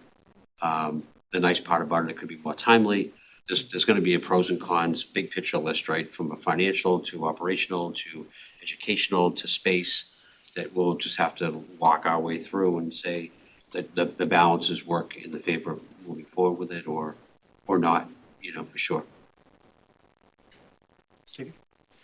Is there any universe under which we considered doing a K through, because thinking about the Pierce and, you know, anecdotally knowing that when my kid was there not more than a couple of years ago, there were space issues and they were using library classroom space and that sort of thing. Is there any universe in which we considered a K through 6 option, which does the thing of alleviating some space at the elementary level and also alleviate space at Pierce? So we thought of it as if we go with pre-K at Laboure and the space opens enough, if the impact is space opening up in a very unique way at every elementary, then you could bring 6 back down to elementary and you could have a 1 through 6. I see. If every school loses their K, then you're gonna replace them with 5s, but you're gonna lose the preschool. So is that net, does that net impact of that provide us a good enough flexibility at elementary and that then naturally would provide you space at the high school, I mean, at the middle school that could only then be, that's where you could go 7, 8 in central office and then everybody could possibly win. So we did discuss that point. You just have to move all the pieces around, do you know what I mean? Sure. So the difference there, in thinking about what the architect would need to explore, would be, what you're talking about there is central office does not relocate to Laboure. Yeah, it could anyways, because the main, the mansion or the building A Yeah. is uniquely cut up that would never be Okay. able to be a So it school. would be there probably either way. Either way, yeah. Okay. So the And high school then would gain space that way. the analysis that the analysis needs to happen about whether bringing the pre-K out of Cunningham, whether that creates the opportunity to bring 6th grade down.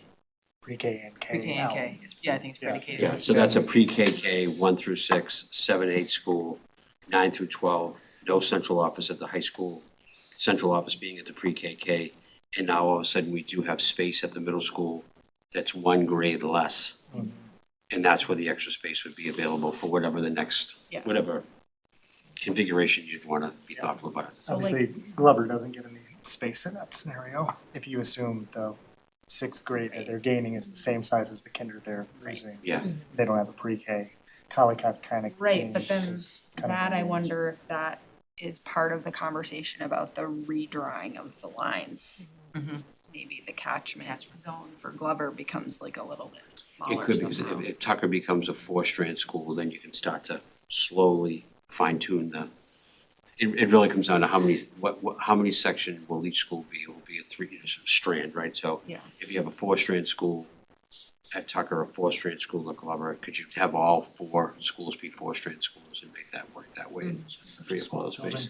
And we're averaging about I think it's 330 at 330 to 340 that MSBA said the average kind of 7th and 8th grade, I think they settled at a cohort of about 330 Per grade. per grade. Yeah, that's So if that's being projected as the 7th and 8th grade one, that's a little smaller because that takes into account the attrition that we're losing some students at middle school. I'd say that we should plan on a 350 elementary grade class size. Do you know what I mean? That's more than the 320s that we're seeing lately, in the middle of what you've seen some 370s. Right.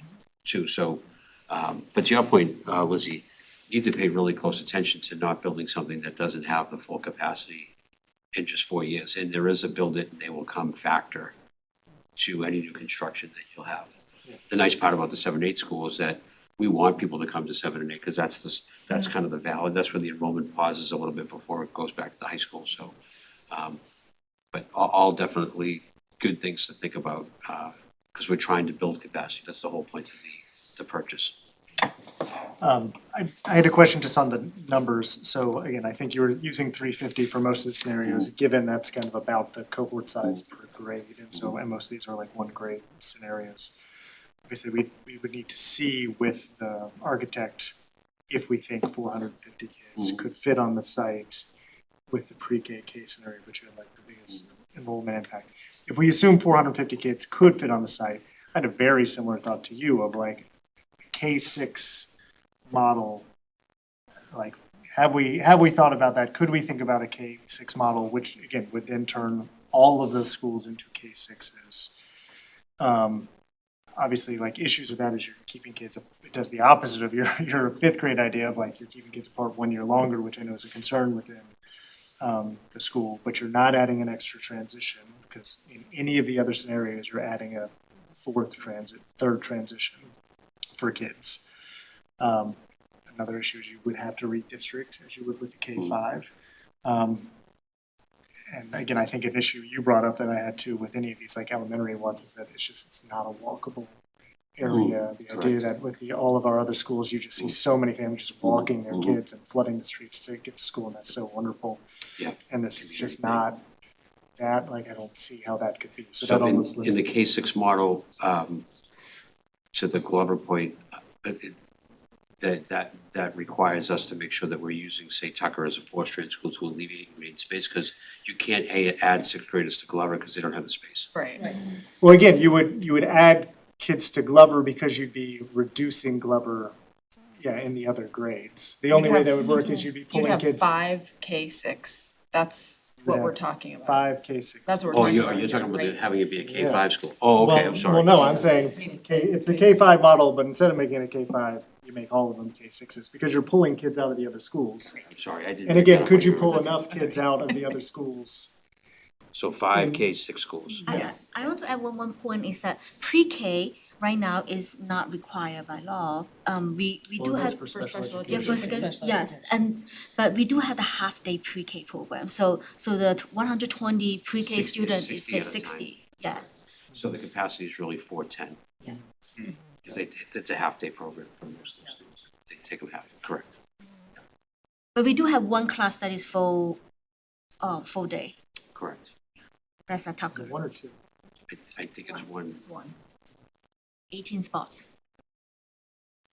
But then if you're doing a full elementary school, you would have to provide all the staffing needs there. I think it's the biggest I cost driver. had the And question on still that. the bus, Because though. all of your scenarios, you have a principal, you have elective staff, you have front office staff. I think other than the pre-KK, Yeah. because you would Yeah. convert the Preschool director. Bernadette to Correct. that. Yeah. And so like that saves you that one position. You still potentially, I mean, I guess the question is like, how many elective teachers do you need for a half-day pre-K and then a kindergarten model? And maybe that's a little bit less than the other scenarios, but like otherwise the front Yeah. office staff, you still need, the custodians, you still need, like none of Correct. that's changing. Correct. So like it's, It's more about specials in any languages Yeah. that have to travel. Added adjustment counselors. It's all gonna be, there's gonna be fine degrees of what is too much and what's not enough. And then you have to compare that also to, is this the 7th and 8th grade school? What does that look like? Because I think Right. people are gonna wanna know that answer as well. I think traditionally people say, oh, it's all the same, everybody just moves over. No. Kyle and I just went through this in the previous district. It does cost you, there are more staff that you need to hire. There are custodians, there are these auxiliary positions that you need to provide. It's not overwhelming and it doesn't make it not worthwhile, but there are more positions that you would need to add to make whatever we do work. yeah, I'm just thinking it's the question of again, exactly what is that delta? I mean, your point too of, again, adjustment counselors, that's you have more kids and they're getting older, maybe and you're just adding more people within that space. You need some more of those positions, but I guess a question I'd have is, as a like next step would be any honing down of what we think like that delta could be between a K-5 or K-6 model versus like the pre-K to understand that. Because it does seem like there's a lot of overlap between the positions that would be needed, not 100%. There is a factor which, becomes about the town having a sense of like buy into the opportunity. Obviously, it's about benefiting all the kids in the town by alleviating overcrowding. I think it is also a little bit, it's a different proposition to introduce like one beautiful new elementary school while the Yes. rest of our other, in that case, 4 elementary schools continue to age in place.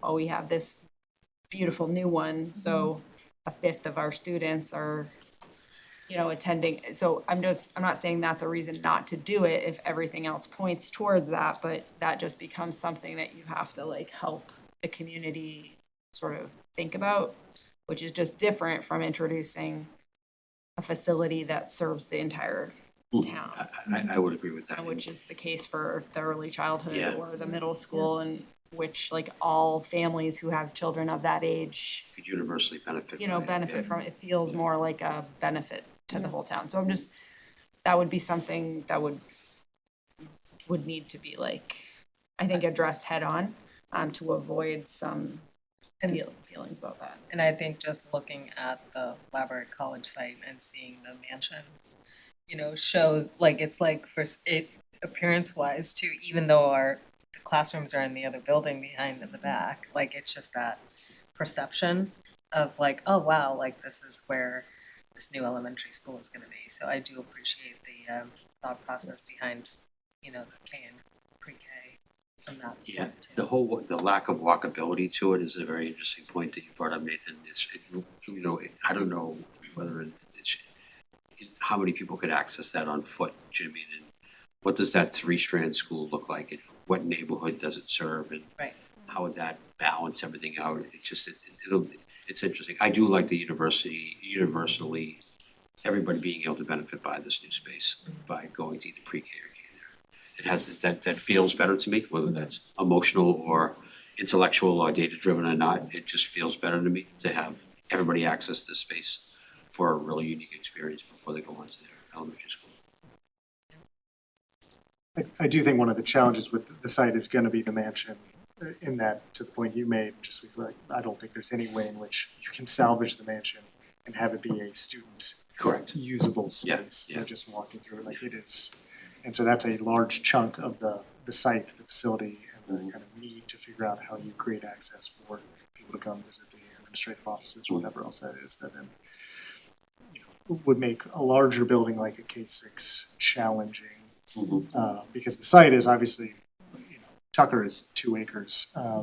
It's obviously a very tiny site. Right. This is 4.7 acres, so Right. Tucker is 450 kids. So like the idea that we could fit 450 kids, 480 kids on this site is doable probably, but again, you're gonna start losing parking. There's not really Yeah. good other alternatives for parking.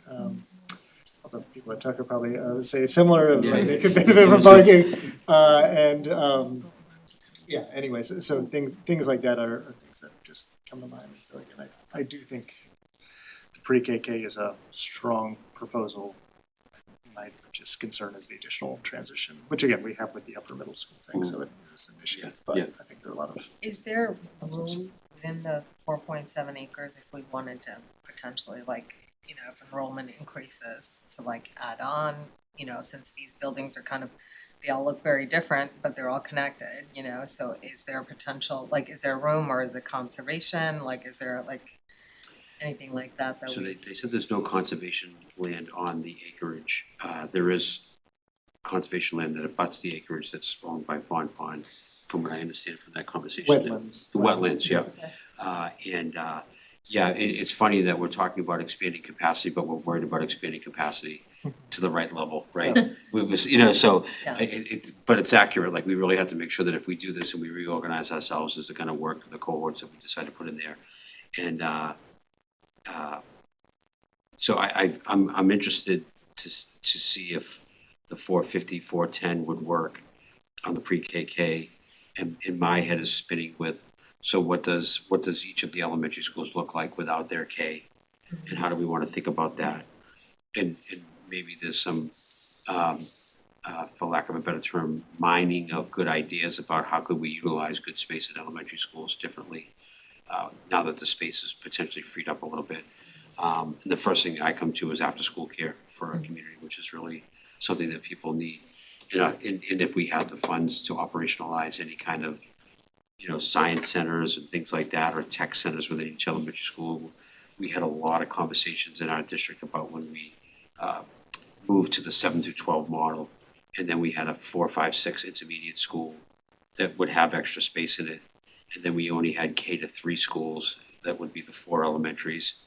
And we knew we would have some extra space for after-school care, but also we were really thinking about unique programming. That if we could generate the funding for, what better to have a science center, what better to have some sort of a tech center or a literacy center or whatever that would be, that every student could access in that building, and that the educator could pop around building to building and be the specialist to do. If we're lucky to have more space than we need to a certain degree, not to the point where we don't need it and the taxpayers say that's not a good use of money, but to have other educational programming that would benefit kids, that would be a good thing. Another thing in this conversation about the school in general that we like is the opportunity for space to house programs that could allow more students who are currently out of district to remain in district. Absolutely. And that would be like beneficial across for the education, but all inclusion and also the financial savings of not needing for them to go out of district. So those kinds of calculations feel like really helpful to be able to make. Yeah, this is all, it's all exciting. I guess in my brain, the next steps are hearing from Sean and Nick about the architect and what's a deliverable that we need to give to the school committee and to that group in order to make this more real and substantial for them to actually have direction. It might be like, you need to tell us which one of these you want, guys. Let's go. I don't know. I really want to hear from them about what the deliverable is. I'm assuming they're going to want to know at least 1 or 2 options that they want to kind of sketch out and see what that would look like and if it's doable. And I think in construction these days, anything's doable. I also want to make sure that we're good neighbors to that community. So I'd like to think that they would appreciate a school going in after a school. And who doesn't want pre-K and kindergartners and the noise of that good noise in the playground? I think it's all good stuff. I don't know. Be surprised.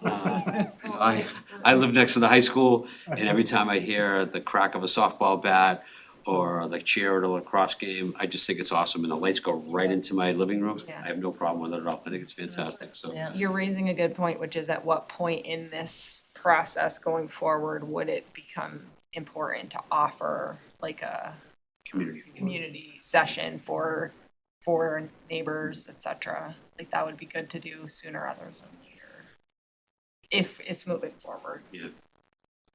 Yeah, I think in my brain, and please jump in, the order of operations is let's find out what the other 2 parties of this triangle look like. What do they need from us? What decisions do we need to make? I just don't want to hold it up. Whatever we need to get done while our leadership team is here and we're in school and we're all in session, to give them time in July to kind of work out whatever they need to work out, assess, draw up, cost out, timeline out, and then come back in October and come back in August and really have harder conversations about if this is viable or not. I think is where we ultimately will be. Yeah, I think we need to move towards limiting the options. The more options you ask the architect to do, the more expensive it is, the more Yeah, time it takes, time. we don't have time. And so I think ideally, they would like us to come up with one design option to say, let's move forward and cost us out. And so if that's something that the committee feels like we can get to, then that's great, because they can put more time and investment in there. I don't know if we don't need to get there today. I do think if there's particularly like, if we feel like we can throw out option, like get rid of certain options that John and the team have looked at. If we feel like we can get rid of all of them except for one, then that's great. We again, don't have to make that today, but if we feel like there are a couple things still on the table that we'd like some more information about, for John and the team, like think about and come back and further the conversation on the, that's what I'd be looking for members to say. It sounds like I haven't heard anybody kind of raise the flag for the grade 9 program. I'm just saying what I've heard, and so correct me, or the grade 8 program, or even the preschool only program, or the K only program. Because it seems like those have some challenges. So I think there's some value in keeping those slides in there and some of those other discussions that we had, kind of populating some of those, like, you know, if we put in a new K through 5 or K through 6 school there, and it's brand new and it's like kind of the same, like, how does that feel? And just kind of put it in there so that if we do have a community forum, we have explored every single option, you know, possible. And if there are other ones, great, that come up, you know, we're happy to look at that. But based on all these discussions and talking to, you know, the other, you know, Nick and Sean, and kind of fine tuning it, but to put this information in there saying that we've explored all of these. Yeah, I'm not saying for the community forum, I'm saying for us on the 3rd. Oh, yeah, right? yeah, yeah. Like, I think, yeah. I think we wanna narrow this down, because I think they put together some good, very quick information. But how do we, what are the scenarios here we want them to look into more? Right. Again, it seems like pre-K through kinder, that I feel like there's general alignment that like, that needs to stay on the table, we need to keep talking about that. Is there something else beyond that? That we want them to investigate? Oh, no. I like the 8th grade, that you know, we briefly talked about, but I think when we're talking about the vertical alignment and the 8th to 9th transition, we're addressing that, so I don't think it's needed. It's interesting because I think there's a lot of work that needs to be done at that grade level, but since we're addressing it through all the other work that we're doing, I don't think it needs to be on the table. I liked Nathan's point earlier about the two most important things being, does it alleviate space? Because that's one of the main purposes. And then, you know, can you fit the number of students in? And that anything that has a no in either of those really kind of falls out of consideration. For me, I agree with that, and I think grade 9 meets that criteria because it doesn't alleviate space that we need. Relieve space at Milton High School, you know, but I don't think we've talked about that being a place that we're constrained. Can I ask a clarifying question? Pre-K through K, when we talk about 5 K to 6 schools, where does pre-K go? So you're talking about the option, not the pre-K option, but a K A through fifth, 6? yeah, a fifth K through K-6. 6 school. That was one of the things that we put on the table. In knowing that, that if we, I'm trying to wrap my head around it. I think that's a challenge of that Yeah. idea.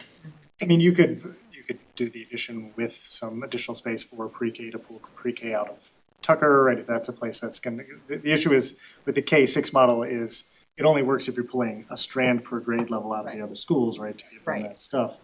And that means Tucker becomes a 2-school strand, which is very small. Yeah. And like, Yeah, could you that's- actually mathematically do it? I don't know if the answer is right. I was like trying to do some rough math and I'm not sure I got to the numbers. Like how big would it need to be? Again, theoretically, if Tucker is I keep pointing over this direction. If Tucker is a 450 person school and if the new school can be about that size, could it service kind of a similar number of students and strands as the Tucker school minus pre-K? Or again, could we make it a little bit bigger, make it serve 500 kids with pre-K, something like that? Because the site is 2.5 times bigger than the Tucker site. So this is like very rough math, and so I think you could immediately disregard this idea because you just can't fit the kids. Addition would need to be way too big given constraints of the mansion. Yeah. I also think something to name is the K-5 program. As you said, you'd have to add a gym in addition to adding a playground, in addition to adding a cafeteria versus a pre-K scenario, you are really just adding a cafeteria and a playground. That's right. You don't need the gym. No languages, no. Yeah. The Yeah. walkability factor that someone mentioned, I think is important. That's important. I don't think they offer languages in pre-K and K anyway. We don't. We don't, so that, it's, If this is gonna get further considered, I think, the idea of a 2-strand school. I don't think that that's is not a educationally good healthy. idea, I so. think teachers need at least 3 classes to work. Especially if it's it- K-6 and those kids are together for Yes. 7 years with It's a lot. 2 strands, like. Could also do something funky with the language programs Yes. to, Yeah, you couldn't have you could French end up with probably. 2 classes or no classes. There could be some weird stuff going on there too. Yeah. Maybe it's not a good idea for all those reasons. Two things. One, it's important to say it out loud, because Yeah. if you can wrap your head Discuss around it. it quickly and we can all understand it, then it's, then it's why we need to just dig into deeper. Yeah. But as you start to, in my head, I'm just operationalizing everything, Yeah. and I'm just walking through every building at the same time. Wanting to make sure that whatever the deliverable is for the third, I can present it in a way that can be consumable and be thought about, so we can get this done for the end of June. I think the other thing I do want to stress a little bit is what you talked about in the CD, like giving teachers voice, right? And they, if everyone is kind of unanimously saying that pre-K and K work in this space because we're in the buildings every day and we kind of understand the landscape and, our space needs and the challenges and all of those things. I think that's a huge consideration, right? Like, we could talk all day long about different options, but they're the ones in the building, and I think I it's think, really it's important. funny, Yeah, I won't thanks for say saying what that. principal said, but they said, I'm gonna cry if my kindergartens leave. Like, so this is gonna be hard, no matter Yeah. no matter how we divide this, these, if these are components that we're trying to move around, and the only one that seems to be movable without disrupting a school culture is kind of preschool, because they've been their own kind of group for a little while. As soon as we delve into a grade, I think everybody's gonna, I love my fifth graders, why do they have to leave? I love my kindergartners. We're gonna definitely see a lot of that, and understandably, Can I add another layer to this Yeah. that you just made me think of? One of the challenges our elementary teachers have, because they're on 2 different schedules, is getting together and collaborating. You add another school to the mix, That would make it even harder. it makes it even harder. start timing in So times, yeah. that's kind of the differences that you talked about in terms of elementary schools. You add one more, now you have another layer. So teachers want to talk to each other, and they need to talk to each other, and they need to learn about each other's practice. So if you separate them again, now it's 5 places I need to try to figure out how to go to. So Yeah. it's just something that occurred to me when you said that, Anna. I was like, oh yeah, and that's another thing we've heard in the feedback. I want to meet with my grade level peers. Yeah. Very hard to do. Right Whereas, now. as you were saying, John, the pre-K brings all the kindergarten teachers together in one space and provides a foundation to all of the students. That's common. Yeah, and it's really early childhood centered versus traditional elementary school separated by subject area and grade, as much as it's gonna be a real early childhood center, which would have its own kind of little curriculum leadership group in that have to be something that would be leading that, but it would definitely be from an early childhood viewpoint versus having to make sure that you're treating Ks like your grade 5s from a curriculum. It's just not the same. Kindergarten is a very different environment from a learning perspective than a fifth grade is, Jimmy. And yeah, that's the educational piece. Thinking of it through a teacher's lens, an age-appropriate developmental lens, Are you in the, I know the leadership team was part of the visit and the conversation. If this is becoming something, like, have the pre-K and kindergarten teachers been consulted in this yet? Not at all. No, we've just laid this out with everybody being potentially impacted. They're aware that we're all talking about it, but it's very, very early in all these things. I wouldn't want to have a conversation with folks that if it's off the table, it's off the table. But if we are narrowing it down to 2 or 1, then we would want to meet with folks and have a voluntary meeting and just. The idea is through the principals, that's sort of our way of, if the principals are supporting the idea, that's our way of hopefully understanding that, like, the teachers are not opposed to the idea. I wouldn't say that, right, because we haven't asked them yet. Jimmy and I Okay, really so want to maybe let them that speak for would be- themselves, yeah. So I understand what you're saying as far as, like, it might not move forward for myriad different reasons. Even if it's a good idea that we want to pursue, it might not be possible, but I guess that would be something I would want to personally know before like supporting to move it forward, that at least there had been a layer of consultation with the teachers that would be directly impacted by the shift, even as a hypothetical shift, Yeah. to make sure that they have the opportunity to say, like, I absolutely would not want to do that as a kindergarten teacher in, you know, so yeah, because that would be tough if we were like moving forward an idea that Did it we have turned that out. conversation with the 7th and 8th grade teachers? We said that we were gonna have a 7th and 8th grade school. Yeah, I think they did they did listening sessions, right? Well, I Didn't they? honestly can't remember that, Maybe but I think the difference is that it's the they're already timing. together, like the 7th and 8th grade staff are already. Yeah. They're not being moving, pulled. They're not yeah. sep- I it mean, would they're be being about pulled out like, of the building, yeah, but- taking them out of their, I just thought of We it didn't when talk you were about the saying the fifth grade principals, moving out. would be sad to lose the kindergartners, like, there may be reasons the kindergarten teachers like to be part of the Absolutely, K there's no five. doubt about it. I think that they do. I think it would be hard for our kindergarten staff to be disconnected from their historically K-5 Right. schools. And I think that, I don't want to diminish the fact that as a parent, being a parent at one school for a K through 5 is the longest stretch you get. Yeah. And it becomes your school and your social community, not just your school community. It's really important. It's the only stretch you really get that's that long. And I think there's a lot of value in that. That's why some people like K-8s, because it actually extends that way. I know a lot of districts do K1, 2, 3, 4, you know, they do all these choppy, but I think that reduces community. So there's definitely going to be differences of opinion with teachers and probably families about how that would impact them.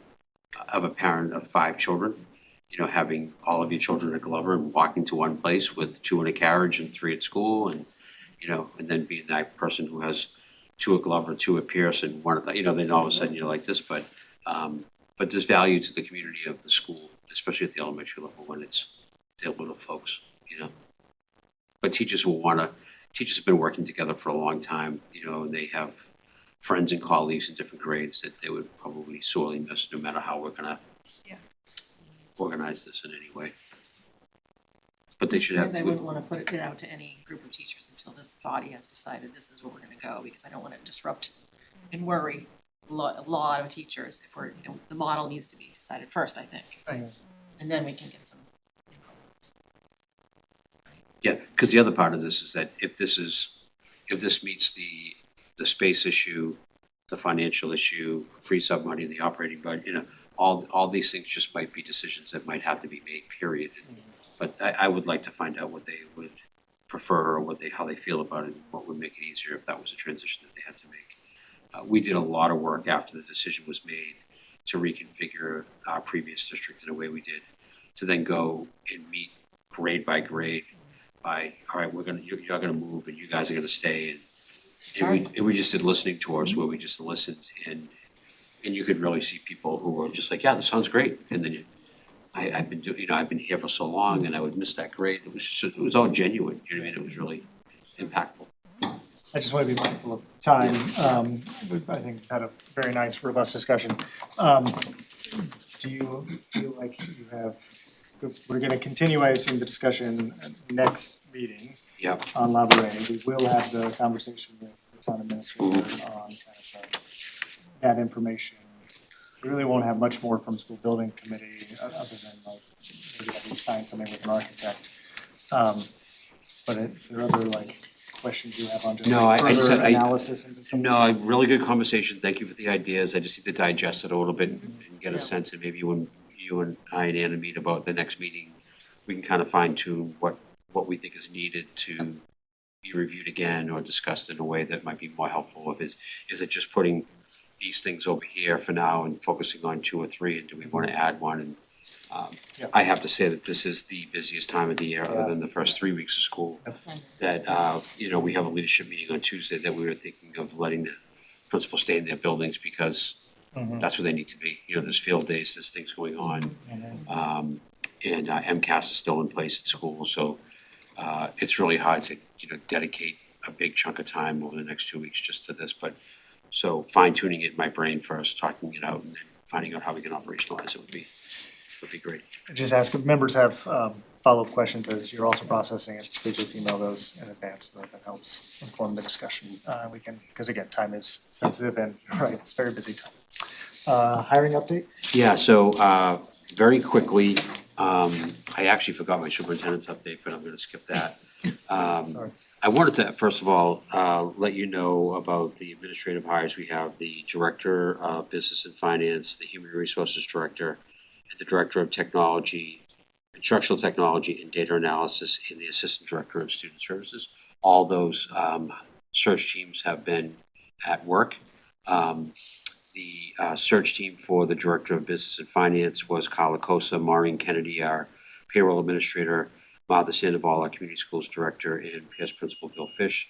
They did a screening and then they interviewed candidates and came up with 3 finalists. I have met all 3 finalists, and I will make an initial offer to somebody tomorrow.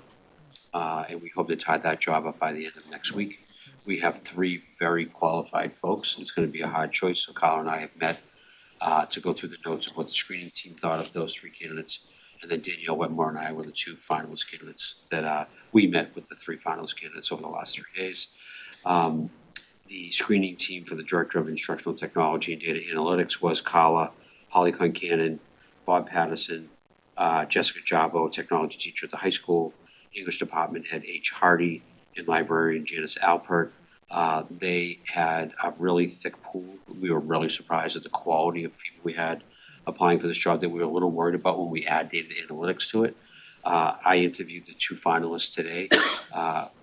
You wouldn't be able to go wrong with either one of those folks. We're really, really fortunate, coming from great districts with really good experience. So we feel very confident, so jobs will be offered to one of those folks in the next day or 2, and then they'll be brought in for a finalist interview and signing of a contract if they take the job. Screening committee for the Director of Human Resources is led by Karen Cahill, Dr. F.A. Shavers, MEA President Brendan Bond, and Cunningham Assistant Principal Andy Young. We had Brendan on this because our union is working very connected in some of the HR functions. We wanted to make sure we had support from them. They're in the beginning stages of making, I think they've had 1 interview, but they interview several candidates over the next 2 days. I think they're interviewing 7 folks, and they hope to yield 3 that will go to the final stations, and I will interview. There are experienced, qualified school HR folks in that pool, which is really exciting. Milton has never had its own HR person, and this is really exciting for that to happen. The Director of Special Education position, the Assistant Director, Danielle Wetmore has been running that with Dr. Fish, Bernadette Butler, Preschool Director Molly Mason, Special Education Teacher at Collycott, Tom Phelan, High School Special Educator, Glover Team Chair Maura Lamory, and Speech and Language Pathologist Shelley Wolf. So as you can see, all these teams have multi-grade, multi-subject folks on it. They are interviewing, I believe, 7 folks for that role, and they have some qualified folks in there as well. So we're really excited about the pool. These roles were all advertised at the Boston Plan for Excellence, the Teachers Lounge, Indeed, School Spring, and we're actively working with the Teachers Lounge to reach out to folks and network bars. So we think that we're diversifying our pool considerably in doing so. 2 of the 3 finalists, as an example, for our finance job are people of color. Then we also have roles like our district coordinator, team chair. We have our building-based jobs that are open. Some of these are due to resignation, some of them are due to realignment. I'm sure this list will get bigger over time because people make decisions over the summer. But each interview team at each building will be doing that in a building-based way and then bringing their finalists up to central office. I think we've said this before, but just to say it again, the entire leadership team was trained and went through a training session with F.A. Shavers. Dr. Shavers presented for at least 45 minutes on bias through the interview process, worked with Carla on how we can use the job description to identify what we consider to be the qualities in a person versus, someone who went to the same school as me or who looks like me. So we're trying to really base everything on qualifications in the job description. to try to take that bias out. There's a lot of strategies that FA gave us, that those slides are now being presented at building-based teams.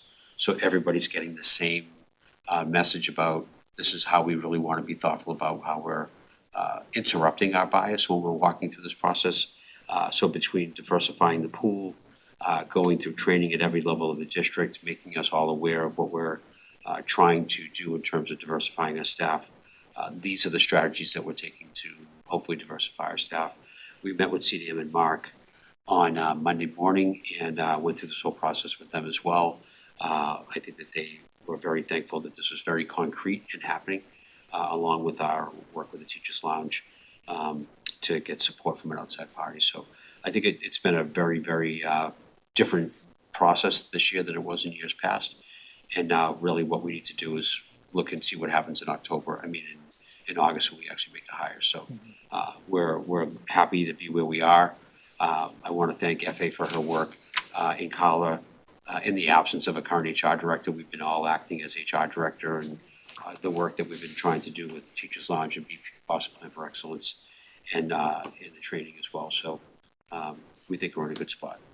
So you could have a business person by next week, a tech person by next week, a human resources person by the following week, and an assistant director of SPED by the following week. So by June 1st, you could have those 4 major positions hired. That's great. John, are you the decider on all of the hires that are director and assistant director level? And then, when are you thinking about having, do you have target start dates for, I'm thinking about the HR director, the finance director? Is it sort of like they can start when they're available, or is this like a July 1 July start. 1 or after? Okay.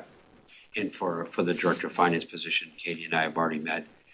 We're balancing Katie's time in the district with her her task that she's taking very seriously and professionally to get everything set so 26 is close outable, even though you don't really close it out until July. It should be a very clear roadmap, and working on the budget for FY27 to be very clean and orderly so that person can just jump in and know exactly where all the money is and what's it targeted for. And we're identifying 2 days in June, I think June 23 and 24, where Katie will dedicate those 2 days to whoever is being brought on. We'll ask them to take 2 days off and be in the district for 2 days to just sit and go through all that work with her so we can really, and then, we're working and talking about, is there any need to have Katie on some sort of a retainer so we can call her at a certain time over the course of July and August and September. She's open to help any way we would like her to do. She's very professional like that, but we also want to formalize it. And I'm also respectful of the fact that once you leave a district, you think you're gonna want to come back and help, and then all of a sudden you look at what you're getting into, and you're like, oh my God, I need the help, and you're asking me for help over here. So we're trying to balance that. Katie will do whatever it takes to make the transition work, and we appreciate her professionalism on that. Other questions on the hiring update? We will keep it moving. Up next is for the superintendent's report, right? You know what, I'm gonna defer. I had some really nice stories about what's going on in STEM. I had some really nice stories about the high school scholastic night last week. Freshmen through seniors on stage, amazing night, really not rooted in, everybody there is the highest grade point average person, Wildcat of the Week, Wildcat of the Month, book awards, National Honor Society, just a great night for Milton High to be celebrating kids that are achieving and motivated in good school. Students that represent just all that's good about Milton High, and it's not all the highest grade point average stuff. It was just a wonderful night. Karen did a great job, and we had a great trip. The Washington DC trip called in today.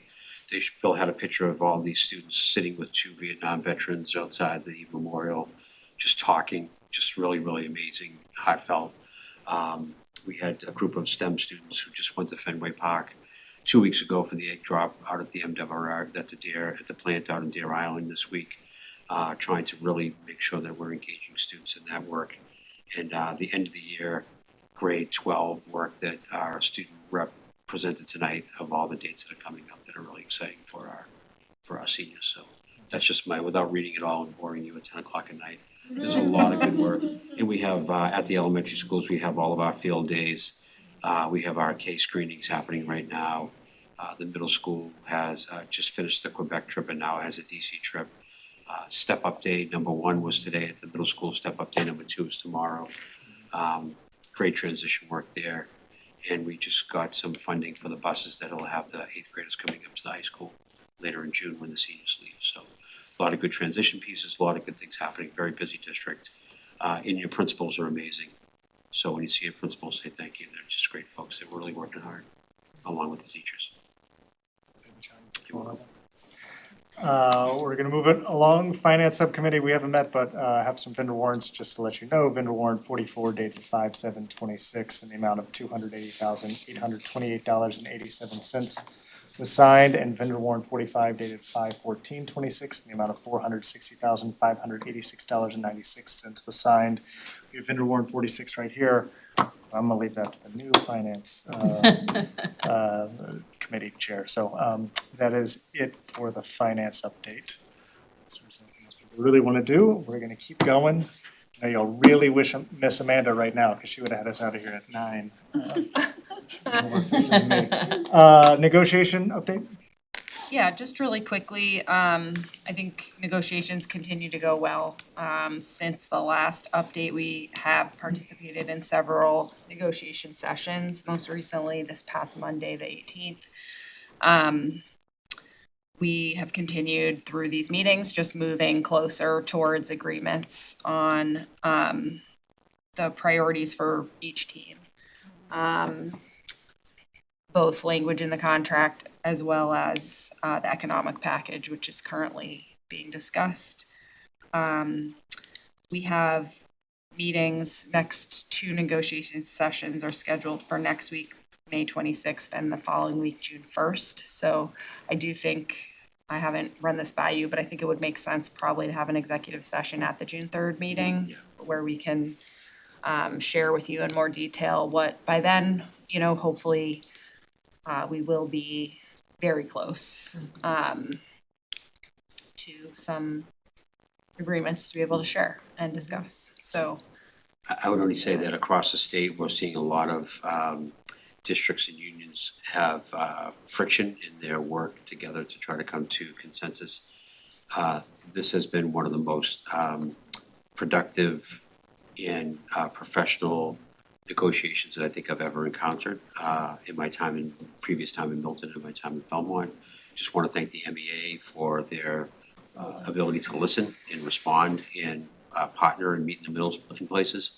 And also the school committee and the team that we have to do the same. It's been really, I think it's been very productive, and we did start late because they needed some time and to be able to be finished in June of that year with all the time that we had to miss for very good reasons. I think it's remarkable in this day and age where some people are doing it for 2 years, and we'll be doing it for about 6 months. And I think it's really, it speaks to the good culture that's being played out in our schools right now.